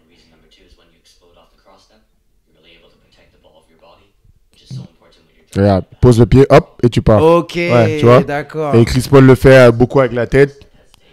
Chris Paul est très fort dans la gestuelle. Ouais. Et toi, il t'a ramené ça Ah ouais, il m'a ramené ça. Incroyable. Il m'a dit, ouais, avant d'utiliser le pic, regarde, comme ça, tu protèges ta balle. Et tu fais semblant d'aller à côté. Parce que, tu vois, ce qui est important, et je peux vous dire aussi, c'est que les gens ne remarquent pas souvent, mais un move peut être utilisé sur limite tous les angles du terrain et sur différentes situations. Tu vois, ce move, tu l'as vu à 45. Oui, j'ai vu à 45 d'une et certaine manière. Il joue. Tu peux le faire un H-pick. Tu vois, c'est quoi un H-pick? Un corn, qu'on appelle corn. C'est quand on met deux écrans en tête. Tu peux le faire pour faire semblant d'un côté et l'un à l'autre. Tu peux le faire avant d'utiliser un pick and roll. En fait, et c'est où moi je vais souvent loin, c'est qu'on va prendre un seul move. Et maintenant, où est-ce qu'on peut l'ajouter? Voilà. Et il y a des joueurs très très forts. Et le premier que j'ai rencontré comme ça, c'est un jeune. En fonction de l'angle de la partie du terrain où il a ses go-to-move. Okay. C'est un jeune qui s'appelle Dejan Nessa qui était à Barcelone au centre de formation. Donc j'étais allé à la Masia, c'est juste incroyable. Tu as des frissons quand tu comprends. Ah non, tu comprends. Et il était même depuis qu'il a 11 ans. Là, il est aux États-Unis dans George Mason, dans une grosse fac. Et c'est lui où il avait vraiment cette clairvoyance. Ah, tu m'as montré tel move, je suis plus à l'aise avec ce move de tel côté du terrain. À gauche, mais ça c'est loin. Il a masterisé. C'est où il était vraiment en avance. Mais on va loin, tu vas prendre tous les joueurs de très haut niveau. Bon, la NBA, c'est trop facile parce qu'ils sont vraiment overskills des fois. Et tu vas remarquer qu'en fonction de l'endroit qu'ils sont du terrain, ils ont un go-to-move. Et c'est simple. Pour moi, si on commence à comprendre, il faut se dire la vérité. Des fois, le dribble entre les jambes de la droite vers la gauche, c'est pas si fluide que la droite. Bien sûr. Et par contre, dribble entre les jambes dans le dos parce que tu ramènes le ballon à droite, c'est beaucoup plus facile. C'est comme le droitier crosse souvent main gauche, beaucoup, parce qu'il veut revenir sur sa main forte. Et c'est des petits exemples comme ça que je pense que quand tu as cette présence d'esprit, tu commences à savoir de ce côté, je vais plutôt utiliser une énorme main droite. Mais là, de l'autre côté, je vais plutôt faire un push-cross pour aller à gauche. Je te dis, donne plein de mots qui me sortent par la tête. Mais c'est souvent comme ça qu'on fait pour... que moi, j'arrive à emmener certains joueurs et on masterise, on dit, de ce côté, là, ça passe. De ce côté, là. Là, tu es plus à l'aise dans ton pull-up droite-gauche. Quand tu vas de ce côté, tu sais que tu peux le placer. C'est comme Abdou, des fois, quand il va à droite, gauche-droite flotteur, plus à l'aise. Mais quand il vient dans l'autre, c'est à 2 pieds. Mais ça, il faut le savoir. Et donc, toi, il faut que tu regardes du film. Alors, il y a du film et il y a la répétition devant moi. Il y a aussi la discussion, il y a aussi surtout la répétition devant moi. Ça, c'est aussi un truc où moi, je compte pas 1, 2, 3, 4. Ok, on va répéter. On va te proposer toutes les situations de flotteur, que ce soit à 1 pied ou à 2 pieds. Tu répètes. Il y a un pourcentage. Souvent, oui, tu marques tout. Mais quand on va commencer à dire 6 d'affilée, il y a peut-être un auquel tu vas plus réussir. Et là, celui-là dit, t'es pas mal. Maintenant, on te le met dans le jeu. Et je commence à voir, il y a un meilleur pourcentage là. Et toi, tu commences à te dire, et ça, ce que j'aime bien, c'est que tu discutes avec le joueur. Je suis plus à l'aise là. Ok, on le masterise alors. Okay. Et on essaie de gommer ce qui va pas, mais on masterise le reste. Ok. Je voulais savoir, on te donne n'importe quel joueur dans les pattes. Toi, c'est quoi tes valeurs basket en mode... c'est quoi les fondamentaux qu'un joueur de basket doit maîtriser le plus important pour toi dès qu'on te met quelqu'un dans les pattes? Ok, je veux verrouiller qui sache faire ça. Moi, j'ai un penchant. L'aisance balle en main. Il faut que tu puisses te déplacer. Avec un ballon comme si... Comme on a le micro dans la main là. C'est pour ça fait 4 semaines que je suis avec Viva. Il me fait faire du in and out, il me fait faire du... C'est ça. Je pars toujours du principe que moins tu te soucies de ballon, plus c'est facile. Tu peux te soucier du panier déjà et des coéquipiers, du défenseur. Et c'est souvent flagrant ceux qui ont un certain niveau de ball handling. Alors attention les gars, quand on dit niveau, tout le monde parle que Kyrie. Moi j'ai connu des pros qui pouvaient même pas dribbler main gauche et qui gagnaient très très bien leur vie, mais qui savaient faire 2-3 moves et aller au spot où ils voulaient aller, tu vois. Mais je pense que plus on est à l'aise, et en ce moment moi je regarde beaucoup moins d'NBA cette année. C'est la première année où j'ai pas de League Pass NBA. Beaucoup d'Euroleague et tous les Elite Guards en Euroleague, Handle, ce qu'ils peuvent faire avec un ballon, c'est magnifique. C'est juste incroyable. Et tu m'étonnes après qu'il y a des facilités au niveau des lectures, au niveau des exécutions de passes, parce que le ballon, c'est le dernier des soucis. Et moi, je pars toujours en principe où le premier truc qu'on apporte ou que je peux apporter sur place en moins de temps, ça dépend de la qualité du joueur ou ce qu'il sait faire, c'est cette coordination et dissociation avec le ballon. Moi, c'est vraiment le premier truc que je mets en tête. Après, l'adresse, c'est autre chose, le toucher. Mais dans le handle, il y a le toucher. Ouais, tu vois, sûr. Voilà. Donc, c'est le premier truc qui me vient en tête. Moi, je peux te le valider, j'y suis pas encore, mais je sens que déjà, tu me donnes un ballon, j'ai des choses que je sais. Voilà, tu vois. Tu peux tenir la balle. Moi, j'aime bien dire tenir la balle. Tu peux tenir le ballon. Je suis plus autant préoccupé, ouais, exactement. Question simple qu'on a dans le chat, c'est quoi la plus grande différence entre la NBA et l'Euroleague? J'aimerais bien que tu me dises ça, mais de ton point de vue coaching, développement de joueurs. Alors, je vais dire différence, je vais prendre plusieurs critères. NBA, c'est facile à dire de mon point de vue. C'est beaucoup plus facile de s'exprimer. Le terrain est plus large déjà. Plus grand, les règles. Et justement, tous ces over skills, ils peuvent les mettre en place. Euroleague, où je trouve que c'est très fort, c'est que on a le droit de faire une zone, on a le droit de doubler, de décrocher, de rester dans la raquette, etc. Il n'y a pas les 3 secondes dans la raquette défensive. Non, il n'y a pas. Et les mecs arrivent quand même à nous sortir des vrais coups d'éclat et utiliser vraiment ces over skills. Donc, c'est le premier plan. C'est pas que la NBA, c'est pas bien. Attention, on s'est tous inspirés de la NBA. Mais je trouve que l'Euroleague aujourd'hui a cette petite saveur où on sait comment c'est dur. Je vous donne un exemple. Regardez bien. Un run en NBA, quand le coach prend un temps mort, l'équipe qui a fait le run, elle a plus 10, plus 12, plus 15. Un run en Euroleague, c'est 3 possessions. Allez, 6 points. Vrai. Je vais aller plus loin hier. J'étais au Paris-Monaco. C'est vrai que 2 paniers, 2 paires de balles. 2 paniers qui font la différence. Le match, il a arrêté. Un coup de froid, une douche froide, on doit arrêter le match. Et c'est des petits exemples qu'on peut donner. C'est pas vraiment une préférence. Moi, j'attends les playoffs pour regarder la NBA parce que toutes les positions vont compter. Mais on se rend compte que en NBA, pendant la saison régulière, toutes les positions ne comptent pas. Et les joueurs peuvent se permettre de vendanger des positions. Pourtant, l'Euroleague, tout est exécuté. Même le shoot en transition, il est bien pris. Mais elle est importante, la possession. Et j'ai souvent dit que la NBA, après, c'est que mon avis. Il ne faut pas qu'on me tire dessus à la NBA. On devrait jouer moins de matchs. J'ai souvent dit ça. Après, le modèle économique est fait que... On parle de modèle économique, voilà, c'est autre chose. ça ramène... Pour tes joueurs et pour ta qualité de basket, bien sûr. Voilà, on devrait jouer beaucoup moins de matchs. Enfin, beaucoup, attention. 60, je pense que c'est voilà, bien. 60, c'est déjà et beaucoup. Qui est beaucoup plus d'enjeux. Aujourd'hui, on repose énormément les joueurs, etc. Ce qui est normal, puisqu'il y a beaucoup de matchs. Mais avec moins de matchs, voilà, les stars seront plus sur le terrain. Mais ça donnerait quelque chose à la saison régulière. Quand tu vois un match Euroleague où toutes les salles sont pleines, où il y a de l'engouement à chaque match parce que ça compte, je pense que ça a une saveur particulière de regarder un match Euroleague. Hier, je vous dis encore, plus 18, un run de 4 points, il arrête le match. Ah non, il n'y a pas de run. On laisse pas, on n'attend pas l'exploit individuel, non, l'exploit il est collectif. Donc c'est ce que je dirais. Il n'y a pas des moments où tu vois l'Euroleague et ça te gratte, tu te dis, j'ai une équipe pro, j'aimerais bien coacher une équipe pro. Parce que je sais que tu es bien là où tu es et je sens que tu mais tu te dis je ne sais pas si pro. Alors, je ne sais pas si moi j'ai toujours eu un problème. Je suis super entier. Je pense que j'ai la catégorie d'âge avec lequel il faut être le plus entier possible parce qu'ils ont besoin de ça pour se développer en tant que futur homme. Donc on parle des U18. Voilà. Mais le pro, je pense que j'aurai un problème. On va peut-être aller aux mains.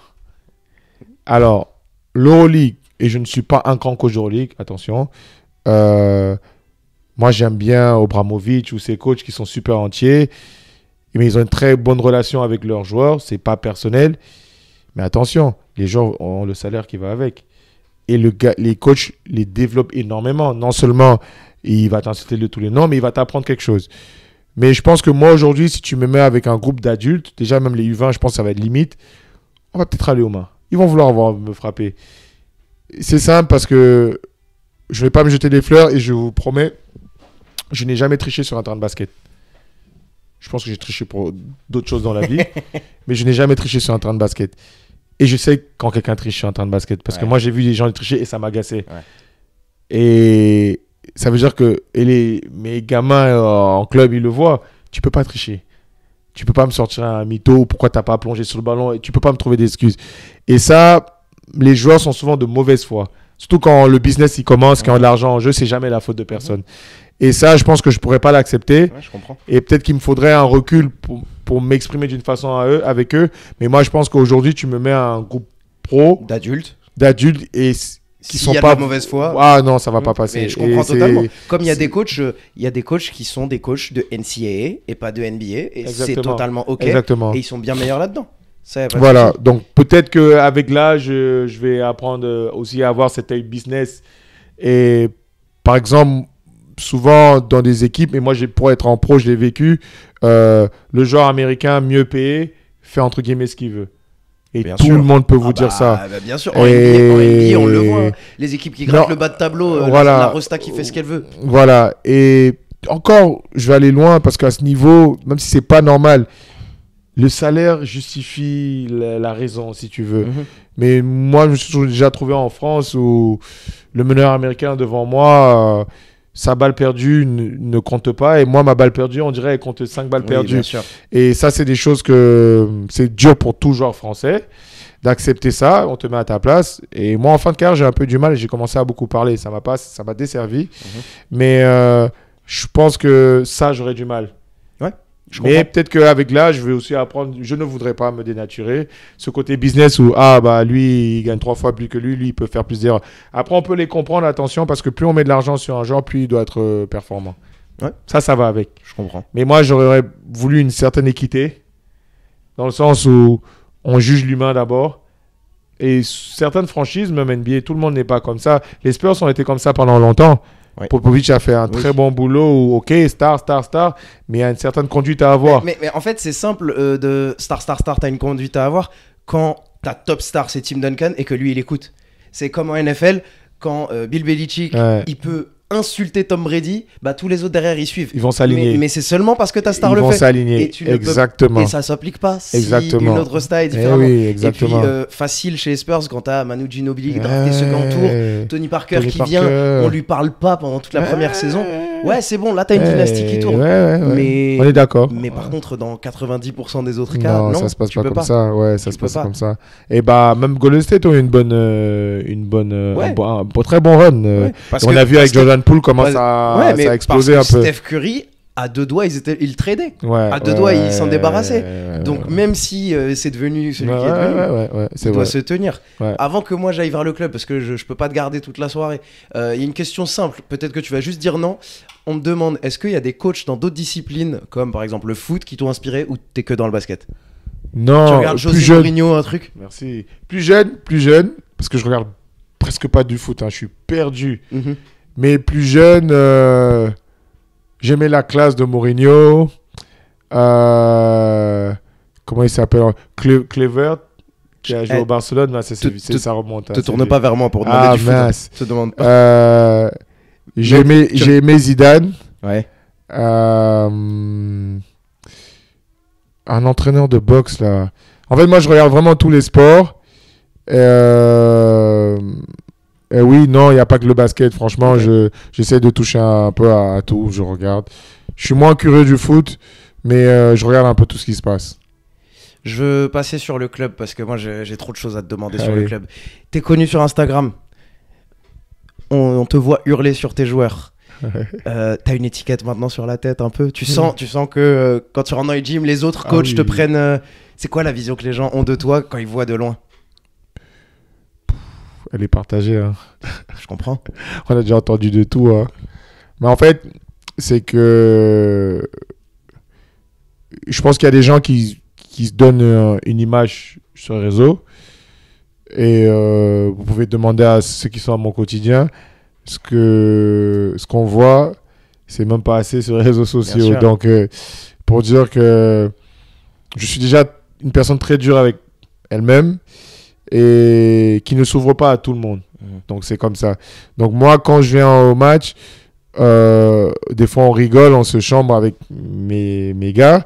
Mais en vrai, moi, je regarde même pas le coach qui est en face. Ça, c'est pas mon problème. Et c'est pas contre lui. Et c'est même pas souvent... Moi, j'aime bien quand un coach me fait réfléchir en face. Parce que souvent, la plupart du temps, en Ile-de-France, c'est pas méchant ce que je veux dire, mais c'est une réalité. On zone presse et on joue avec le plus de possession. Demi-terrain, il n'y a rien. Et des fois, ok, dès que tu t'adaptes un peu à ce qu'ils font, il fait rien. Stylé. C'est quand la dernière fois qu'un coach t'a fait penser? Vas-y, donne-moi un exemple. L'année dernière, j'ai eu un coach. Cette année, il y a eu deux coachs là, on a joué Massy, c'était pas mal. Après, quand tu dis ça, des fois tu perds face à un coach qui t'a pas fait réfléchir, juste ah non, mais les carrément. joueurs en voulaient plus. Ça juste m'arrive tout le dit. temps, ça m'arrive souvent même. C'est pas méchant, c'est pas méchant. Donc c'est quand la dernière fois? Vas-y, parle-moi de Massy. Mais J'ai grandi pas loin en plus. Massy, c'était pas mal. On les rejoue d'ailleurs ce week-end. Ok. Et, ils nous ont dominé tout le match, c'était plutôt bien ce qu'ils proposaient. Et limite, on a fait un hold-up. T'as pas l'impression de mériter le match, mais t'es allé chercher le match. On était à moins 12 à 8 minutes de la fin. Qu'est-ce qu'il a fait de particulier qui t'a fait un peu cogiter? Le changement de défense était pas mal. Il fallait s'adapter. Et on a quand même... C'était pas mal. Enfin, on a eu de la chance, pardon. Un temps mort, un rebond avec ceci. Et on gagne le match à la fin. Mais le coach qui m'a vraiment... Avec qui j'ai aimé avoir des vrais battles l'année dernière. Parce que l'année dernière, on sort d'une grosse saison. On a fait de D1 à R2. C'était Ozoir, le coach d'Ozoir, William. Et j'ai vraiment bien aimé. Même sur l'approche du pick and roll, le changement de défense. Il va s'aligner small ball. Et moi, je vais rester des grands exprès. Ou je vais mettre qu'un seul grand. Après, il va voir qu'on le fait dominer. Il va remettre un grand. Franchement, c'était vraiment pas mal. Ça, j'ai bien aimé. Ceux qui font l'effort de regarder sur tes réseaux toute une saison, ou en tout cas tout un truc, ils voient où t'amènent tes gars, tu vois, ils voient où t'amènent tes joueurs. S'ils regardent une seule vidéo, peut-être que des fois ils se font une idée et ensuite ils passent à autre chose. Donc c'est pour ça que tu fais un teasing sur une série, un format long. Je pense que c'est totalement ce qu'il faut et je pense que tu peux vraiment impacter des jeunes qui regardent ça et s'ils font l'effort de regarder ça de A à Z, tu peux changer mentalement. Je te vois comment tu changes mentalement. des ouais, jeunes hein. qui passent dans ton club. Si tu réussis à faire ça sur une série format long, je suis sûr que des gars dans leur canapé, tu peux leur changer leur mentalité. Ah non, mais moi, je suis sûr. Hein, J'en suis convaincu et je vous invite de ouf à passer sur son Insta, mais regardez toute une saison. Et j'adore regarder tes vidéos de fin de saison. Une de mes vidéos préférées, c'est quand tu prends le temps de dire aux joueurs, les gars, on va être sérieux, retournez-vous. Applaudissez vos parents qui vous amènent. Applaudissez le staff qui avait, etc., etc. Et ça, mais plus que le basket, se rendre compte que... Tu sais que moi, foot américain, j'en ai fait 7 ans, je me rends compte seulement à la fin de ma carrière, putain, mon père, il a dû cramer 300 heures de sa vie rien qu'à de me conduire. Ah, ça. 300 heures facile rien qu'à me conduire. Ah, ça. Et ça m'a touché de malade quand j'ai vu cette vidéo. Ouais. Tu vois? Mais on se rend pas compte. Et la génération, ils se rendent pas compte. Non, mais on peut pas mettre ça sur leur génération parce que même moi, je m'en rendais pas compte. C'est à ce moment-là de ta vie, je pense que t'es plus ou moins prêt, je pense. Ouais. Tu vois? Bah, moi, c'est les parcours. Hein. Moi, ma mère m'a jamais vraiment accompagné. En fait, si tu veux, moi, mon... Ouais, mais il sacrifie ailleurs. Oui. S'ils sacrifient pas dans le trajet, ils sacrifient ailleurs, les parents. Tu vois. C'est vrai. Je suis d'accord. De toutes les manières. Je suis d'accord avec toi. Parce que mon père, il m'amenait. Il regardait pas le match. Jamais resté pour regarder le match, mais il sacrifie ailleurs. Ouais, c'est vrai. Et donc, là, j'ai fait un bon monologue. Je t'ai pas posé de question. Non, c'est vrai. De quoi t'es fier au global quand t'accompagnes ces gamins? Quand un gamin n'est plus dans ton équipe de basket, t'es fier de quoi? La relation que j'ai avec lui. Tu vois, c'est... Et je disais souvent ça. Ma première cuvée de joueurs, ils ont morflé. On était en départ. Des fois, on est dans des salles vides. Tu ne m'entendais que moi gueuler. Les gens disaient, mais qu'est-ce qu'il veut? Ils sont en départ. Et j'étais là, t'étais pas au bon endroit là. Et cette première, aujourd'hui, il y en a 2, 3. Il n'y en a pas beaucoup parce que c'est comme ça. Ce qui est là sur cette approche, c'est que pas mal de fois, les gamins se braquent et ils croient que c'est personnel. Bien sûr. D'autres arrivent à comprendre et comprennent le message. C'est pour ça que je dis, j'ai pas la science infuse. J'aurais totalement pu être un candidat à me braquer. Là, tu vois. À cet âge-là, j'aurais totalement pu. Et là, j'en ai un, Léane. Et même on parle de mental. Il s'est fait 2 fois back-to-back les croisés. Dernière saison avec moi. Après, je lui avais dit, Léane, je vais te remettre sur pied, tu viendras t'entraîner au resto avec nous, etc. Il s'est refait les croisés quand il a recommencé à jouer. Mais aujourd'hui, Léane fait ses études de médecine à Amsterdam. Et quand il est sur Paris, il vient nous voir au resto. Et tu vois, rien que ça, en fait, il a compris. Je t'ai vu grandir. Maintenant, tu es un adulte, tu vis tout seul. Moi, je t'ai connu, tu es encore chez tes parents, on venait te déposer. Maintenant, tu es un grand garçon. Et alors, ça se voit la vie à Amsterdam. Oui, très bien, les études et tout, machin. Et je pense que ça... je dis souvent à ce gamin que je pense que c'est beaucoup plus important que oui, tu as réussi, tu es devenu un NBA. Alors oui, tu arrives à ce niveau, tant mieux. Mais est-ce que tu auras compris le message? Parce que moi, je demande toujours, moi, je veux juste des bons gamins. Alors, bon gamin, j'ai pas la définition de c'est quoi une bonne personne, mais qui respectent les autres, qui sont solidaires, de la bienveillance. Et moi, je veux de la concurrence saine. Moi, on a été en centre de formation pour vous dire, elle n'est pas si saine que ça. Non, parce que réalité, on veut tous le spot là. Ah oui. Donc oui, on dit ouais, vas-y mon gars et tout machin. Il y a 400 gamins, il y a 10 places. On veut ce spot. Et je sais ce que c'est. Tu vois, et même si, attention, mes années de formation, moi j'ai toujours, c'est mes meilleures années de basket. Parce que tu tisses quand même des vrais liens avec certains. Pas beaucoup, mais moi j'en ai quand même avec qui ça fait 20 ans qu'on se connaît. Et on prend des nouvelles, tu vas bien, etc. Ils connaissent mes parents, je connais les leurs. Mais je leur dis toujours, profitez maintenant, parce que c'est vos meilleures années. Tu vois, aujourd'hui, par exemple, j'ai fait un quiz, ils n'étaient pas prêts. T'as demandé quoi Alors, j'arrive à l'entraînement. Parce que, pour info, ils sortent de l'entraînement, là. Ouais. Donc, quiz, sortie de vacances, là. Ils étaient 2 semaines off. Ouais, mais on s'est entraîné pendant les vacances une fois. Ok, d'accord. Ouais. Bon, vas-y. Et donc, t'as demandé quoi dans ton quiz? Qui est le meilleur coéquipier? Vous devez me donner 3 noms. Vous connaissez aujourd'hui. Oh. Et c'était public quand ils disaient... Oui. Genre, c'est pas Koh-Lanta, ils mettent ça dans une... Non, on a noté à côté. Déjà, on leur a jamais mis les résultats. Qui est meilleur coéquipier? Qui est le plus gros enfoiré? Ah oui. Enfoiré en mode tu peux pas lui faire confiance. Enfoiré, c'est pas qui est pas un bon coéquipier. Il est pas à l'heure, il est pas... J'ai même dit, fils de pute, j'ai dit, qui est le plus gros Donc... Qui est le plus, le plus fort en contre 1, le plus gros défenseur, le moins bon défenseur. Mais je vais te dire où moi je voulais aller là. Ouais, c'est quoi l'idée? Un coéquipier, bienveillant, etc. Donc, j'ai dit, ok, Il y a plusieurs noms qui sont ressortis. Dépouillement. Donc tu fais une différence. Il y en a un qui qui sort pour chaque catégorie. T'es le plus nul en défense. Toi, t'es le pire coéquipier. Toi, t'es le meilleur coéquipier. Donc, etc. Donc, je veux dire, ça veut dire qu'à un moment donné, vous commencez à vous connaître. Ils me disent oui. Donc, tu sais avec qui tu peux aller avec la guerre demain. Ah, il dit oui. Ils se regardent tous au derrière. Tu sais à qui tu peux faire confiance, à qui tu peux pas faire confiance. Il dit oui. On a dit meilleur shooter. Et il dit bon, toi, quand tu as souvent la balle et qu'il y a une rotation en défense. Il y a eu un nom qui est sorti de ouf. Ouais, il y a quand même quelques noms. Noms quand même. Et que tu préfères shooter. Pourtant, tu sais que le meilleur shooter de l'équipe est à côté et tu ne fais pas la passe. Donc, tu veux pas que l'équipe gagne. Parce que tu veux, toi, mettre ton shoot. Et tu vois, moi, je veux juste les emmener de prendre conscience avec qui tu es. Si tu ne sais pas avec qui tu es, tu ne peux pas avancer.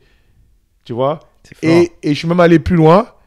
Et bien, ils vont se rendre compte. Quand on a dit le moins bon défenseur, je dis, OK, toi, tu es le moins bon défenseur. Toi, ton but, dans 6 semaines, quand je refais le quiz, c'est que ton nom ne soit plus là. Mais les autres, vous avez dit que c'est le moins bon défenseur. Ça nous arrive souvent que les 4 autres, vous défendez super bien et qu'il reste 5 secondes, ils se retrouvent en défense, vous les laissez tout seul. Ouais. Puisque c'est un sport d'équipe. Parce que s'il est bon défenseur ou pas, on va se prendre le panier, c'est toute l'équipe qui s'est pris le panier. Donc maintenant, quand ils se retrouvent là, dans les 4 dernières secondes, des fois, on tient super bien les possessions. Oui. Et la balle tombe sur le moins bon défenseur. Il fait une faute ou il se fait passer en point aller. Et maintenant, quand il a la balle, qu'est-ce qu'on va faire?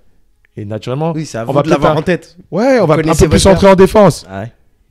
Et parce qu'on sait que si on l'aide à tenir les 4 minutes, les 4 secondes de plus, tu valides ta possession. Voilà, tu vois, c'est simple. Et avec qui tu es sur le terrain, qui tient mieux la balle, qui attaque mieux. Ouais. Donc vous avez dit tous, le plus fort en contre 1, c'est qui? C'est lui. Donc si on est en galère à la fin d'une possession. Ils ont cité 3, j'ai cité par 3 noms. Ouais. Donc voilà, les 3 qui doivent avoir la balle. Voilà, on est en fin de possession, on est en galère. Ouais. Allez, prends ton ISO. Et pourquoi nous on a des stats, on est à 6 mois de saison, je n'ai rien inventé.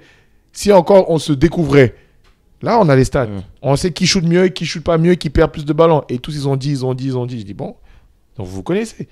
Maintenant c'est cet éveil qu'il faudra avoir sur le terrain. Ça, c'est autre chose. Oui, parce que bien sûr, prendre le temps de faire des papiers et tout. Ça, c'est autre chose. Mais ensuite, il y a eu lucidité. Mais maintenant, on sera à ça. Tu joues quand et à quelle heure? Et tu joues à Massy ou... On joue à Massy à 17h. Samedi? Ouais, samedi. Samedi, 17h. Je vais peut-être essayer. Après, il y a la rupture du jeûne à 18h45. Aïe. Mais je vais peut-être essayer de venir. Parce que je suis pas loin de Massy. Donc, ouais. Bah, je vais faire la rupture du jeûne chez mes parents. Je viens voir la première mi-temps. Ouais, tu vas voir. Ça va être un bon match, je pense. Louis qui est dans le chat, viens avec moi. Tu viendras avec moi, c'est un pote d'enfance qui est juste ici. Venez voir. Avec moi, tu m'enverras. Il a posé une question. Il y a des joueurs qui t'ont questionné. Ouais, voilà, ça c'est pas mal. Je t'avais déjà demandé ça en 2021. Je vais le redire. Ça a changé. Je vais le redire déjà. Est-ce que des joueurs t'ont changé ta façon de coacher? Bien sûr, carrément. T'as un exemple? Je veux un exemple. Je t'avais parlé de ma joueuse. Alors, j'étais super. Je suis quelqu'un de super dur avec moi, soi-même. Donc, souvent, ça déteignait beaucoup sur mes coachings.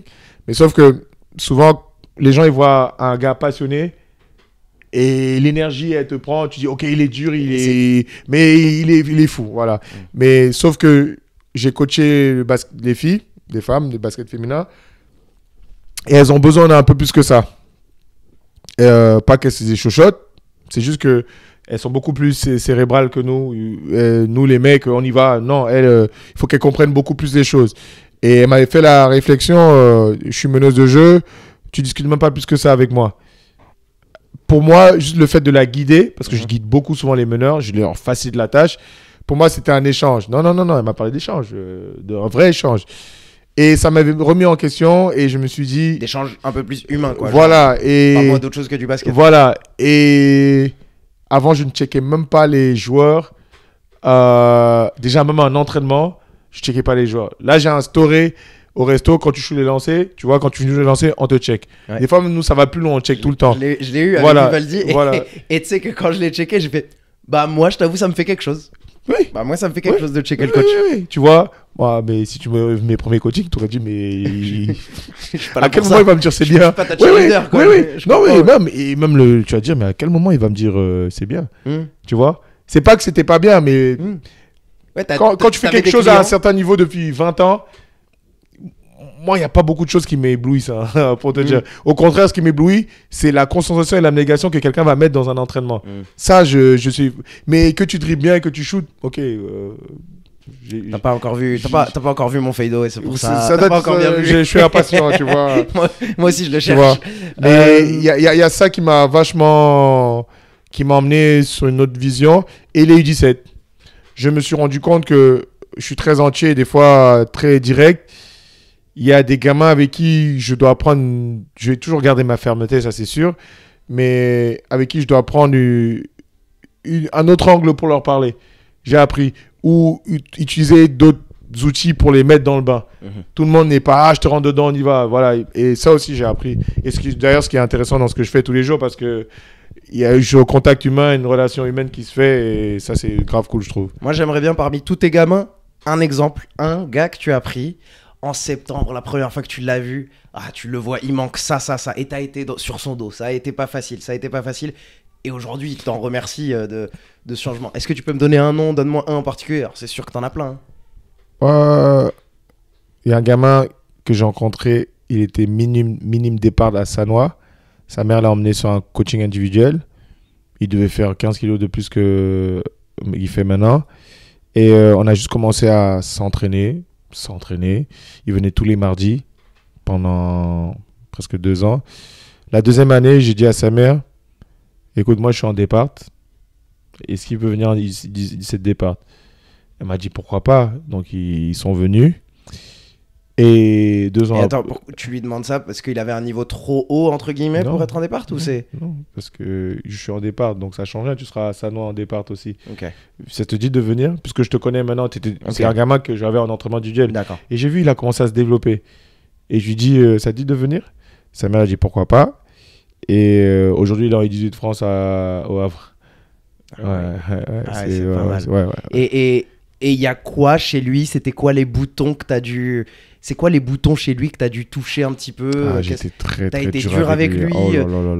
Comment il l'a pris? Raconte un petit peu ce jeu d'échecs avec lui. C'est quelqu'un de... Bon, en public, très, très introverti, mais c'est pas vrai.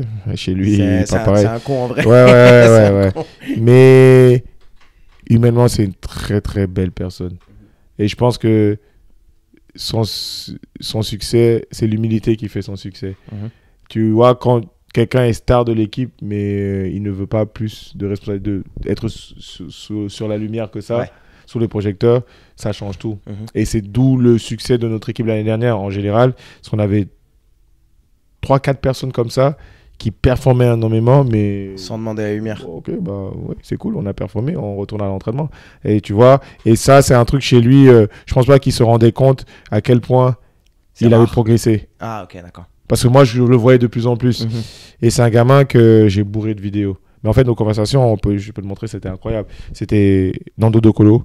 Tu as vu ce qu'il a fait sur Pick and Roll? Moi, je parlais pas avec lui. J'envoie juste une vidéo. Je prends même des actions de moi plus jeune. En fait, moi, je parlais pas avec lui. Il regarde. T'as regardé? Regarde. Il a bouffé. Et tu lui demandais des petites analyses avant de lui donner l'analyse? Ou tu lui disais, dis-moi en fait, ce que t'as vu? C'est fou parce que tu vois comment le temps peut faire les choses. Il est meneur, j'imagine? Il est devenu meneur. Ok. Il est devenu meneur. C'est un gars qui était limite intérieur. Il est un peu plus grand que moi maintenant. Et là, au Havre, il joue tous les postes. Et il joue vraiment tous les postes. Mais tu vois, comme c'est fou les relations que tu peux créer, c'est qu'à un moment donné, lui, moi, on n'avait plus besoin de parler. La vidéo, tu sais de quoi je te parle. Et t'imagines, pendant 3 ans, je l'ai vu. Après, on a changé tous les lundis. C'est-à-dire que tous les lundis, il vient, on bosse. Après, on se voit à l'entraînement. Après, on se voit au match. Et après, c'est très facile je pense, enfin facile, c'est un grand mot, au point où moi, je le corrige en match sur un move qu'on a déjà travaillé. Ou sur une façon de marquer. Tu vois, le flotteur, machin, arrête-toi de faire, tu vois, le flotteur à 2 pieds, là, arrête-toi, machin. Et l'action d'après, il le rajoute. Le place et tout. Tu vois, mais ça va loin, c'est le temps, c'est 3 ans de travail, bien sûr. Mais c'est vraiment, si j'ai quelqu'un que j'ai pu façonner et il avait déjà, il était très altruiste, c'est un passeur hors norme, j'aime bien dire c'est un ordinateur. Donc il avait déjà ce côté et qu'on a un peu plus développé. Et au jour où j'ai vu que les vidéos elles marchaient, parce que je sais pas si tout le monde est au courant, la visualisation c'est un entraînement. L'esprit ne se rend pas compte de s'il court ou pas. Quand tu regardes un truc, tu imagines un truc, tu imagines en train d'entraîner, ça marche vraiment. Et un jour sur Pick and Roll, il me sort une passe à la recoulette à la De Colo. Il te l'a fait. Et j'ai dit Il a vu ce que je lui ai envoyé. Il a compris. Mais attention, ça ne marche pas forcément avec tout le monde. Mais je sais que je suis passé par là. Et lui, il a juste confirmé. Ok. Toi, tes joueurs, tu les accompagnes 100% sur le basket. Des fois, tu as des petits conseils vie perso ou des trucs que tu... Ah oui. Parce que j'imagine que bah, c'est lié. Hein. Ton Mais gamin, il arrive du RER, il a vécu sa vie. Ils deviennent nos petits frères, nos enfants. Moi, j'ai Mhm. un garçon qui va avoir 17 ans, donc ils sont en 2008, ils sont comme mon fils. C'est pour ça que éducateur, c'est ça que tu as vu, je t'ai dit éducateur. Parce que éducateur, on est des grands frères, on est des pères, on est des cousins. Et moi, je me dis toujours, mon fils est sorti de l'école. Alors, il y a ce truc, hey, il est quelle heure? Pourquoi tu es à 2 minutes? Parce que je pense que ce que je ferais si n'importe quelle heure vient. Et nous, des fois, on va plus loin, tu as mangé. Des fois, j'ai des fruits. En fait, il y a de tout. C'est comme moi, je dis aux gamins, quand vous êtes en retard, ne vous pressez pas. Enfin, c'est pas pareil. Attends, alors, ça, c'est par expérience. Et je vais même plus loin. On ne ment pas. Bien Non, on sûr. ne ment pas. Bien sûr. Oui, tout le monde dit bien sûr. Tu es en retard. Tu Oui. dis pourquoi tu es en retard. Ouais. J'ai pas besoin de. Ça, t'en as beaucoup des vidéos de... Ça, il y en a, mais je pense qu'une fois Non. tous les 2 mois, t'en as Ouais, une qui sort non, sur non, le retard. Non, on ne ment pas. Et l'année dernière, cette année, ça va, il commence à comprendre. Je ne me suis pas réveillé. Je n'ai pas envie, je ne te dis n'importe que tu traces la route en courant, je te dis n'importe, ou même que tu viens t'entraîner avec l'idée de... On a tous vécu, plus jeune l'ai vécu. Le coach il va me tuer, machin, ou quelle excuse. Tu oublies déjà que tu dois venir passer un bon moment sur le terrain, te donner à fond, tu es déjà en train dans l'excuse que tu vas trouver à ton coach pour mentir, pour essayer de camoufler le truc. Donc moi, je pense ce truc. Donc les gamins, ils savent, je me suis pas réveillé, j'arrive, j'aurai 5 minutes de retard. Tu viens tranquillement à ton entraînement. Tu vois, après ça, c'est que moi qui vois les choses comme ça. Ouais, tu vois, mais je comprends totalement. c'est l'approche que j'ai. Et l'année dernière, c'est trop marrant. Il y a un qui a menti. Il n'est pas venu à l'entraînement, il a menti qu'il était malade. J'ai demandé le certificat, il a jamais emmené. Et j'ai privé de match. Et après, il est venu s'excuser. Ouais, j'ai menti. Et depuis ce jour, Noé ne m'a plus jamais menti. Bien. Tu vois. Et c'est à ça que je veux emmener les gamins. Hey, tu peux faire une faute. Alors, on a été éduqués à très dur. Moi, je sais pas pour toi. Où la faute était trop grave. Oui. Et du coup, que la faute, on allait la cacher. Pourtant, je pense que on fait tous des fautes. Mais encore nous, adultes, aujourd'hui, on fait encore des erreurs. Je vois. Donc, c'est un peu l'approche où je fais tout pour que le gamin puisse être lui-même, sans jugement. Tu vois, c'est pas facile. Hein, Et c'est pas facile d'avoir un équilibre entre je vais être très tough avec toi et en même temps, je veux quand même que tu sois vérité. Je veux quand même que tu sois... Ouais, maintenant, une fois que on est entré, on se dit la vérité. Et maintenant, hey, par contre... accroche-toi. Ouais. Accroche-toi. C'est ça. Écoute, j'ai presque fini, mais j'avais une question du tout début que j'ai oublié de te poser. C'est quoi le pire truc physique que t'as fait à tes gamins? Le pire entraînement physique. Fais-moi... Oh. Parce qu'en début de saison, je les vois dans tes vidéos. Tu les fais courir. Ouais, je vois pas de ballon. Tout septembre, il y a pas de ballon chez toi. Ah non, il travaille, franchement, le pire. Non, il y a souvent au début, je pense les premiers mois et demi, il y a à peu près 20 minutes totales de course, mais qui sont disséquées. Et si je vais trop loin, c'est quoi? C'est la largeur en joggant et sprint sur on sur fait la diagonale? le snake, tu vois, comme un snake. Romain 8, tu dessines. Ah oui, oui. Et si mentalement tu n'es pas prêt, l'entraînement il commence par de la course. Alors on va crescendo, donc je vais vous laisser machin. Et après, tu as un mélange de foncier. Si on va loin, s'il y a des préparateurs physiques, tu as un mélange d'endurance longue et après d'intermittent dedans. Et franchement, c'est entre 15 et 20 minutes. Mentalement, pour moi, c'est pas le plus dur. T'as l'impression que c'est 40. Mentalement, il faut... Et c'est où tu vois. Et j'ai un petit truc très con. Si tu mets pas les pieds sur les coins, on ajoute le temps. On refait. Et ils veulent se tuer les uns quand tu touches pas et tout. Mais c'est rien de fou. Je pense que j'ai déjà fait plus dur que ça. Hein. Bien sûr. Mais c'est juste que quand je dis ce côté mental où tu vois qui est prêt à être là vraiment, c'est important, je trouve. Et moi, je suis convaincu que le premier mois, tu forges ton équipe en dehors même du physique. Tu forges ton équipe de je peux faire confiance à lui. On regarde, même nous étant gamin, celui qui mange la ligne, on le regarde, même nous. Exactement. Et alors, étant gamin, je le regardais et des fois, je me disais pourquoi le coach le corrige pas? Donc, je regardais, je renvoyais vers le coach. Et donc, c'est sûr que toi, tu dois être là. Mais moi, avec, t'as pas besoin. Mais moi, avec, t'as pas besoin. Mais des fois, même quand un gars il fait une boulette, il dit oh, t'es mort. Ah oui, non, mais là. Ah non, mais moi, t'as pas besoin. Mais en fait, franchement, si je. je coach ou je suis l'éducateur que j'aurais voulu rencontrer plus jeune. Tu vois, moi, j'aurais vraiment voulu un mec, quand ça va pas, il met une tarte dans la gueule. Quand ça va, il me dit c'est bien. Et il n'a pas besoin de me faire des faveurs, entre guillemets. Mais je sais qu'il aurait toujours été là. Il m'aurait accompagné dans les galères. En fait, c'est vraiment ma vision du truc, en fait. Alors, je dis pas que j'ai eu des bons éducateurs. J'ai eu des très bons coachs quand j'étais en centre de formation. Mais je pense qu'il manquait peut-être cet accompagnement dans la vie de tous les jours. Alors, mes coachs de centre de formation, ils étaient plutôt bien. Mais aujourd'hui, je suis dans comment j'aurais voulu qu'on me traite à cet âge. Tu vois, en plus, je prends en compte les réseaux sociaux et tout ce qui va avec. Hein. Comment j'aurais voulu quelqu'un, en fait, je pense, qui soit très cru avec moi, qui me dise la vérité. Qui n'ait pas peur de me dire, hey, t'es pas bon là. Et qui me responsabilise. Parce que je pense que ce qui manque souvent, tu vois, moi, j'aime bien dire ça, il n'y a pas de 10e joueur. En fait, tout le monde participe au jeu. Je me suis excusé, et c'était la première fois que ça m'arrive depuis que je coach. Il y a un gamin qui est venu, il n'est pas entré du tout. Ah ouais. C'est la première fois que ça m'arrive. Et je me suis excusé à l'entraînement d'après, devant tout le monde. Parce que ce n'est pas ma vision du truc. Surtout qu'on n'est pas en centre de formation. En plus, on a fait le mai. On allait le mai, on allait jouer au mai. Donc il a pris, c'était pour tout le monde. Nous en voiture, on a mis 1h20. En transport, pareil, c'était 1h30. Pour venir s'asseoir et regarder, ça m'a cogité tout le retour. Ah, et t'as très bien fait. Là, oui. je peux y aller. J'ai vécu un match quand j'étais gamin où le coach me fait pas rentrer. Il m'a fait rentrer les 30 dernières secondes. Non. Je te jure que moi, j'étais un bon gamin. Donc, j'ai rien fait. Dans ma tête, je lui disais, non, coach, je rentre même pas. Mais à ce moment-là, tu vois, j'ai 12 piges, tu vois. Ouais. À 16 piges, je lui dis, non, mais vas-y, va te faire foutre. Mais t'as très bien fait. T'es excusé parce que moi, je voulais pas être basketteur, donc je m'en fous. Ça m'a rien fait à long terme. Mais je pense que tu peux tuer un gamin. Mais même s'il veut pas être basketteur, et c'était contre moi, mais ma façon de voir les choses, le match, il peut se passer comme il peut.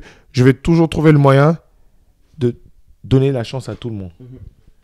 Et maintenant, tu l'as saisi et que tu deviens performant et que je vois que je peux te remettre. C'est une chose. Je te relance. C'est une chose. Mais le fait que tu fasses un déplacement et tu décores, non. Je comprends. Donc ça, c'est un peu mon approche là-dessus. Ça, je te dis, les deux me vont, que ce soit l'entraînement perso ou ce que je vis aujourd'hui avec les jeunes au quotidien. Moi, j'aime trop ça. Je sais, tu regardes pas beaucoup les réseaux. Enfin, tu postes, mais tu regardes pas beaucoup. Non, pas trop. Et c'est normal, t'es occupé. Est-ce que tu vois quand même un effet positif de tes vidéos? Tu vois, genre, j'ai un impact positif. T'as une histoire de ça? Mais je le vois pas, je le vis, moi. Après, toi, tu le vis, mais est-ce que tu vois que t'as un impact en dehors de tes joueurs, je te parle? Est-ce que... les messages que moi je reçois des parents, des fois je m'amuse à faire des petites captures d'écran, mais si je devais faire ça, franchement, l'impact positif il est simple. Nous on a des gamins. Cette semaine il y avait un gamin qui vient, c'est encore les vacances dans l'autre zone, la zone de Lyon, et il est venu passer la semaine avec nous. Parce que son père il se dit juste que en fait il faut que mon fils soit un peu à tes côtés et qu'il comprenne c'est quoi un certain niveau d'exigence. Mais nous ça nous arrive tout le temps. Nous les gamins ils viennent de Suisse, de partout, ils restent avec nous. Ça c'est l'impact. Ça c'est les réseaux sociaux. Ça c'est ce que les gens ils voient des fois même, et c'est où c'est trop intéressant. Et ça. Est-ce que des fois tu sens, bon, l'enfant il est content, il vient, il joue au basket, mais c'est vraiment le daron qui est content de l'avoir déposé? Le parent, lui, il sait que son enfant, il va prendre du plomb aujourd'hui. Non, mais genre, tu sens que le daron qui te l'amène, genre, c'est lui qui a consommé tes vidéos, c'est lui qui est en train de kiffer, limite. Tu sens? Ah oui. Et moi, j'ai souvent cette question, c'est vous, c'est votre fils? Moi, je demande aux autres enfants, moi, je demande tout le temps. C'est important. Parce que souvent, il y a des gamins qui viennent et...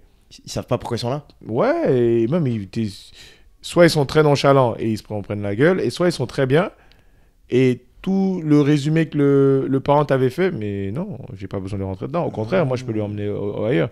Moi, on m'a déjà dit, oui, mon fils, il est un peu nonchalant, et il faut lui parler et tout. Mais quand on s'entraîne, le gamin se comporte très bien.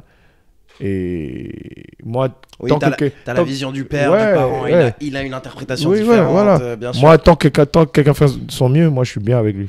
Qui marque pas, tant qu'il fait de son mieux, mais on est bien. C'est vraiment cool de savoir que t'as des gens qui viennent de loin parce que Internet a cet impact, quoi. Ah non, mais ça, c'est vraiment le bon côté des réseaux sociaux. Et Dieu merci.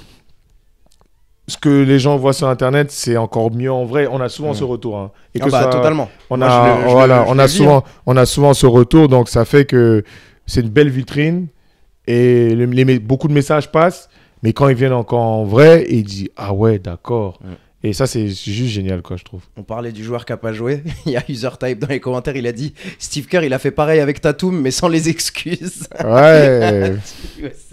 Et Tatum gagne beaucoup d'argent, il a une médaille olympique. Il a une médaille. C'est pas pareil. Ouais, le gamin, il habite loin, il est à Créteil, il a fait le mai. Aïe, ça fait mal, ça fait mal, ouais. Il fait vraiment mal. Non, c'est...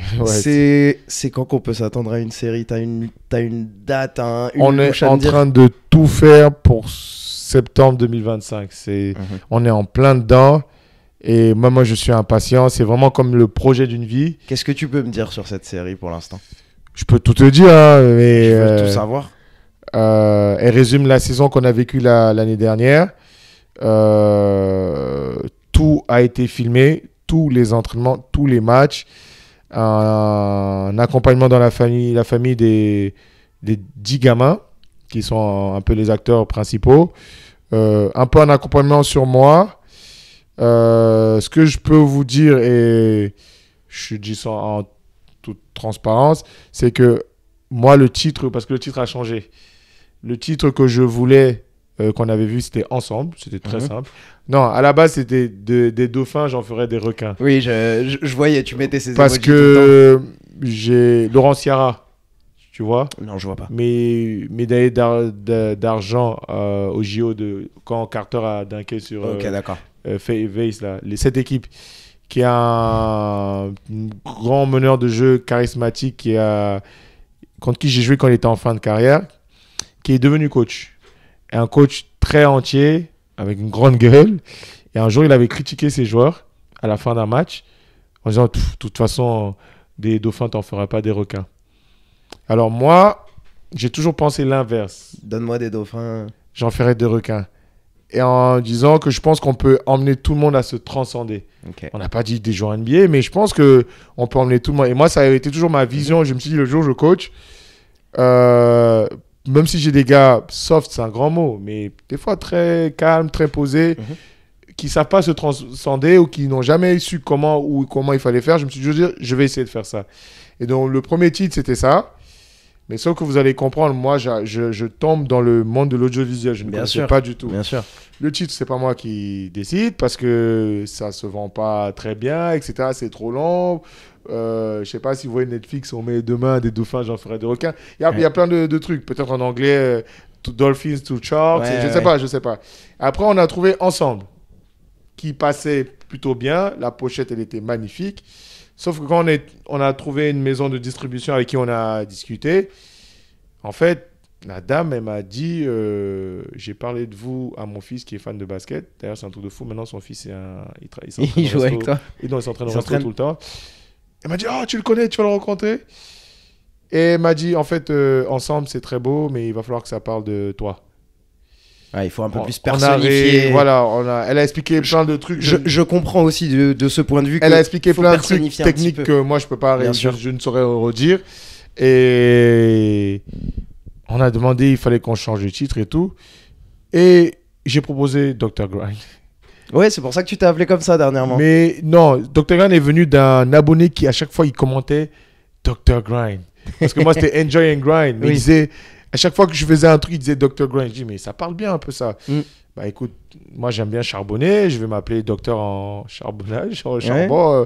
Et j'ai dit, est-ce qu'on fait Dr. Grind? Elle a dit, waouh, ça sonne. Ils ont essayé, ils ont fait plein d'images. Et du coup, le titre va changer. Bon, j'aime pas trop parce que c'est pas que ça va être visé sur moi. Ouais, mais c'est que le titre ça, est centré... ça part de moi pour aller sur les autres. Pourtant, à la base, moi, c'était pour vraiment montrer le parcours des gamins avec je comprends. moi. C'est pas bien grave. Mais... S'il faut marketer le produit d'une certaine manière pour ensuite faire passer le message, exactement. C'est pas un problème. Mais apparemment, beaucoup de gens ont validé parce qu'on va travailler avec pas mal de gens qui ont validé, qui ont trouvé ça mieux que tout. Du coup, on est en train de tourner autour de ça et il manque juste 2-3 petits trucs et... ça va le faire. Normalement, 6 épisodes. On a déjà les titres. On a trop. Alexis JVS, il a bien sûr. un travail en or, vraiment JVS. Et c'est parmi les belles rencontres aussi d'une vie comme ça. Ouais, franchement, je demande juste à un mec, tu veux pas m'accompagner et montrer ce que je fais dans le vestiaire? Ah, une série. Ah, le combo de vous deux, il est Ah, magnifique. ouais. Et on est à 1h35 Déjà ensemble déjà. Oui, 1h35 là, tu vois le compte, il est juste Incroyable. là. Je dois te lâcher bientôt. Ah ouais. Je sais, tu dois avoir des enjeux. Promis, 10 minutes et je te lâche. Non, T'es t'inquiète. revenu d'une rupture du tendon d'Achille. Ouais. On en a jamais parlé toi et moi. Ouais. C'est quoi tes conseils aux gens qui se font une rupture du tendon d'Achille aujourd'hui? C'est quoi les choses qui t'ont le plus aidé? Après, je ne sais pas pour vous, c'est que moi, je suis resté actif tout le temps. Mhm. Et je pense que mon travail, j'ai failli faire une dépression d'ailleurs, mais mon Ouais. travail m'a soutenu comme jamais. Mhm. Petite anecdote, je me fais opérer, je sors de l'opération, je vais au taf en béquille. Je commence à crier Viva, pourquoi il y a les ballons là-bas? Et en béquille. Mais j'étais encore sous anesthésie. sous l'anesthésie. Ouais, c'est sûr, ouais, c'est je sûr, sentais pas. c'est Parce sûr. que 1 heure après, dès que j'ai mis les pieds chez moi, Bah oui. j'avais l'impression que quelqu'un allumait un briquet. Il était derrière mon tendon d'Achille comme ça, il me Ah. brûlait. Horrible. Et j'ai 2 jours de médoc, après j'ai dit j'en peux plus. J'étais shooté, je dormais tout le temps. Tu foutais Je rien. suis retourné au taf en béquille. C'était un peu dur parce que j'étais un peu à fleur de peau. Mais j'ai jamais arrêté d'être en activité. Donc la muscu du haut du corps et de l'autre jambe, etc., j'ai continué jusqu'à ce qu'on m'enlève le plâtre. Je suis allé à Cap-Breton 2 semaines. Et après, j'ai trouvé un kiné, j'ai fait ma réduc. Je pense que je suis pas encore à 100%. Parce que c'est pas si évident que ça. Et moi, j'avais des problèmes de genoux. Donc, j'ai Tu compensais, tu te j'ai une retrouvais à jambe qui est compenser. atrophiée comme jamais. Et là, je suis encore en train, dans le processus de reprendre du peps. Mais ça va beaucoup mieux. Je peux rejouer, je peux courir. Mais c'est des épreuves, je pense que c'est mental. Bien sûr. C'est se dire qu'on... Après, attention, c'est une alerte aussi de mon corps. Les 360 jours de travail, plus jamais. Parce je que comprends. entre ça, c'est muscu presque tous les jours. Et j'avais organisé des pick-up où je jouais aussi. C'était un peu trop. Et tu dois réfléchir. Et le corps, c'est pas une machine sur laquelle on peut taper tout le temps. Et ça m'a appris justement à prendre un peu plus de temps pour moi. Et j'ai commencé à faire du yoga, pas mal d'autres choses à côté où je m'autorise même à dormir un peu plus de 8 heures des fois. À 8 heures du matin, je reste encore impoli. Pourtant, avant, réveil sonne à 6h30, tu étais déjà en train de réfléchir. Donc, ouais, dans le tendon d'Achille, c'est une belle épreuve. Et Dieu merci, c'est la seule blessure que je n'ai pas eue. Non, j'ai pas eu les croisés non plus, quand j'étais joueur. Ok. Ça m'arrange de l'avoir à cette période de ma vie. Parce que ça, c'est le genre de choses qui c'est éteint des dévastateur, carrières. Ça, Ouais, ça éteint des carrières.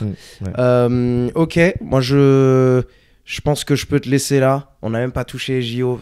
Est-ce que tu regardais les jeux? Tu regardais les jeux. Ouais, bien T'as sûr. des gars que tu coachais. En vite fait, Mathias, j'imagine qu'elle est là-dedans. C'était Il énorme. y avait qui avec qui t'avais déjà bossé dans l'équipe? L'Allemagne, il y avait Mao Dolo. Ok, L'Allemagne. En équipe de France, non, Mathias, c'était le seul joueur. ok. Mathias. C'était le joueur et Nadia a été coupé juste avant. Ouais, c'est ça. C'est ça, Ok. c'est ce joueur. Tu regardes, tu parlais avec Mathias, tu parlais avec d'autres gars dans d'autres équipes pendant les jeux Non, ou que non, dalle? moi, je Non, les à ce laisse, moment-là, ils sont Je les dans leur groupe. truc, ouais. Ok. Dès qu'il a fini les JO, on discute. Vous avez reparlé ouais. ensuite. Ouais. Après, moi, ce que je fais souvent, Mathias, moi, je l'envoie. En fait, pour le move qu'il va faire, moi, je filme, j'envoie et je mets une note. On parle pas beaucoup. Ouais, Ouais, pareil vois, qu'avec certains de tes joueurs, t'envoies juste la vidéo, ton appréciation. Ah ouais, c'est vrai. Tu vois, c'est juste des petits rappels. Mhm. Parce que, par expérience, même quand j'étais joueur, on a l'impression qu'on maîtrise tout, qu'on voit tout. Quelqu'un qui a un point de vue extérieur et qui voit le terrain, il y a des choses qu'il capte que toi, Bien tu sûr, ne captes pas. bien sûr. Tu vois. Bien sûr. Alors, sauf si tu es aussi fou que certains et que tu fais ton analyse de match et tu regardes, mais on ne le fait pas tous comme ça. Et c'est vrai qu'un œil différent, c'est un peu plus facile. Et ça, c'est quelque chose que je fais souvent. Même Nadir, là, je filme et j'envoie. Et il sait déjà. On n'a même plus besoin de parler. Et même, j'imagine, quelqu'un dans le staff de l'équipe de France, il n'a pas le recul que toi, tu avais. C'est juste un point de vue différent. C'est juste un point de vue différent. C'est vraiment un point de vue différent. Ok. C'est vraiment un point de vue différent. Ok. Dernier truc avant que je te lâche. Je devrais avoir qui dans cette chaise? Tu m'enverrais qui là? Imaginons tes contacts, tu sors, t'envoies un vocal à qui en mode ouais, je passe un bon moment, faudrait que tu passes. J'ai 3 personnes en tête. Je m'entraîne 3 mois avec Viva et on l'assoit ici, on lui demande comment je suis. Déjà, ça c'est une chose. mais vas-y, dis-moi une personne avec qui je devrais passer. En attendant, il y a dans mon chat, ils arrêtent pas de dire n'arrêtez pas, par pitié n'arrêtez pas. C'est incroyable, on sent la passion et tout. Hey, il a une vie aussi, hein, on le prend aussi tard. Non, je dois y aller, les gars. C'est normal. Dis-moi, tu m'enverrais qui? Que tu discutes avec un vrai échange. JVS. Ah, c'est sûr, celui qui fait la série. C'est celui qui fait la série. Il y a beaucoup de choses à dire, vraiment. Un athlète. Ouais, un athlète ou on est. Franchement, ça peut être athlète, ça peut être. Tu vois, Moi, l'idée, c'est des gens qui touchent un peu au monde du sport, mais après, ça peut être des gens intéressants. JVS, c'est vraiment fort. JVS, c'est cool. Ouais, il a vraiment capté le truc. Il y a un coach que j'aime bien de basket qui fait le même métier que moi. C'est Thierry Zig. Ok. Tu vois qui c'est? Non, pas du tout. tout. One Ball. Ok, d'accord. Ouais, c'est un des précurseurs du métier que je fais d'ailleurs. Ouais, ok. Il a une approche. On a vraiment la même passion et il a une approche. C'est un personnage. Et je pense que c'est quelqu'un que les gens devraient. On met pas assez en lumière parce que c'est vraiment un des précurseurs. J'ai une petite histoire avec lui. Je suis joueur à Nancy. Lui, il est en presque fin de carrière. Et on joue au K54 ensemble. On gagne le K54 l'année-là, en 2010. Et j'ai Steve Tikambu, un coéquipier, qui me dit, il y a un gars, vous allez le rencontrer, il est pareil que toi. Parce que Steve connaissait ma approche au niveau du travail. Tu vois, j'ai des coéquipiers qui savaient que moi, j'étais... Bah, en fait, ce que les gens voient aujourd'hui, moi, dans une salle, moi, j'ai toujours fait toute ma vie à dribbler, à essayer des trucs, etc. Et Thierry est pareil. Ouais. Et il dit à Thierry, il y a un petit là, tu vas voir. Tu devrais... Quand vous allez parler, vous devrez vous parler ensemble. Et donc, vous êtes vus, il y a eu connexion. Tu sais ce qui est arrivé? On se retrouve au quai. Et à un moment donné, on s'isole. Donc, on était passé en demi-finale. On s'isole, on oublie la demi-finale. On était obligé de venir nous chercher pour que le match commençait. Et on a commencé 2 ballons. Moi, je fais souvent ça comme ça. Et voilà ce que je recherchais et tout. Il me dit, ah oui, c'est vrai, tu vois. Et moi, je rajoute ça. Et nous, on était partis. Tu pouvais nous enlever. Ouais, à ce moment-là, t'es dans ton espace-temps. Je vois la connexion. Oui, on était, ouais, ça. Oui, tu vois ça. Et des fois, je ramène, t'as vu tel move, je peux le placer là et tout, machin. On est comme ça. Et au point, on a oublié même la finale. On est venu nous chercher et tout. Et je me souviens, il y a 3 ans, on s'est redit ça. Tu te souviens le jour au K54 quand on a dit, OK, viens, on parle. On allait parler toute la vie, en fait, tu vois. Et je pense que, tu vois, c'est quelqu'un qu'il faut que les gens découvrent. Je dis pas ça parce que je trouve que il y a des gens qui sont pas assez... Après, c'est pas son truc. Il y a de la lumière. C'est pas très son truc, tu vois. Mais je pense que si vous me trouvez passionné, vous allez voir que il est aussi passionné que moi. Et ouais, JVS, lui. Et Charcot, tu vois qui c'est? Charcot, ça me dit quelque chose. Charcovi, c'est l'ingénieur, il fait les sons de Gazo. Oui. J'adore le personnage. Délire. J'adore le personnage. C'est vraiment quelqu'un... c'est une belle personne, très humble. Et moi, c'est quelqu'un que j'ai vu... Je l'ai rencontré comment? Il venait à la Houppe tous les jours. Tous les jours. Et un jour, il vient, il me voit, il me dit « Excuse-moi, frérot et tout. » Et il me tend au moins 15 places du concert de Gazo. Il me dit « Écoute, moi, je te vois là tous les jours en train de t'occuper des jeunes. J'aime trop ce que tu fais. Je vais te donner la force et tu nous donnes de la force. Ça te dit de venir d'emmener tes jeunes. Et mes jeunes, ils étaient trop contents. J'ai donné des places pour le concert de Gazo. Et je trouve que il a ce côté où c'est un grand sportif. Il allie bien être en studio et je pense qu'il peut pas faire une journée sans faire une séance de sport. Je pense que Trop bien. Et écoute, merci. 3 personnages différents, 3 univers plus ou moins différents et qui pourraient être intéressants. Merci. Je sais que tu prends pas forcément ce temps. C'est pas à n'importe qui que tu donnes 1h45 de ton temps. Ça c'est donc sûr. Merci beaucoup. Moi, j'avais bien aimé, grâce à toi, et l'interview qu'on avait fait il y a 3 ans. Avec tes joueurs qui ont tenu les caméras. Ouais, je te jure, ça a donné il a vraiment attrapé 2 gars. Venez. Ah oui, attends. C'était au moment où il les engueulait bien. Ouais. Et même grâce à toi, à l'époque, là, ça a mis un peu de lumière sur ce que je faisais. Vraiment. J'ai eu vraiment des bons retours. Et je commençais à peine à me construire, vraiment, même sur les réseaux sociaux. Et ça m'a vraiment permis de m'exposer. Donc, franchement, quand tu m'as dit ça, je t'ai dit, mais tous les jours, c'est génial. Et même toi, si on fait le chemin, parcouru depuis 3 ans. Ah bah oui. Je pense que c'est une très belle évolution entre les JO et tout ce qui va. Moi, le problème, c'est que dans mon live Twitch, j'ai un chat de bully et ils détestent quand je me la pète. Ils me le disent. Hein. Attention, le melon arrive. Dans le chat, là, ils vont me dire le melon, il arrive. Non. Des fois. À la fin des jeux, je l'ai dit dans le chat. J'ai dit, les gars, je me donne la médaille. C'est moi qui fais les meilleures vidéos des JO. Et je me suis donné. Dans le chat, gros melon. Ah ouais, mais franchement, et je pense que. Allez, les gars, je vais pas tirer sur la France ou la façon dont on est fait, mais si vous êtes bon en quelque chose, il faut accepter d'être bon. On a souvent du mal à dire que je sais faire quelque chose. Et on confond souvent entre confiance et arrogance. Bien sûr. Mais je pense que c'est important, même pour vous, c'est important de savoir ce que je sais faire ou pas. Et même si demain tu veux te vendre, si tu sais pas ce que tu sais faire. Ouais. Moi j'ai eu ce problème, je vous parle parce que même en tant que joueur à l'époque, un peu trop gentil, et c'est vrai qu'on nous a éduqués comme ça, et même la société fait qu'on n'a pas le droit de dire que on fait un peu plus d'argent, ou qu'on est beau gosse, ou qu'on a une belle voiture. J'exagère, hein, mais je pense que c'est important d'être conscient de ce qu'on sait faire, je pense. Hein. Ouais. Et je trouve ça fort dans des vidéos avec tes gars, tu dis à tes gars, ouais, assume-le que tu sais faire, et aussi assume-le si tu sais pas faire. Sois honnête avec moi. Que tu as triché ou que tu as machin. Et je pense que c'est une très belle façon de se construire. Hein, quand tu sais où tu vas, où tu mets les pieds, et ce que tu sais faire, la vie peut être plus simple. Hein, et on se ment moins à nous-mêmes, je trouve. Et si on rebondit sur les réseaux sociaux, parce qu'aujourd'hui, tout le monde avec le téléphone dit hey, je suis ci, je suis ça, je suis pas. Non, moi, je vous dis, Samy, il fait du très bon taf. Et même vous-même, vous le savez, comme on sent la passion.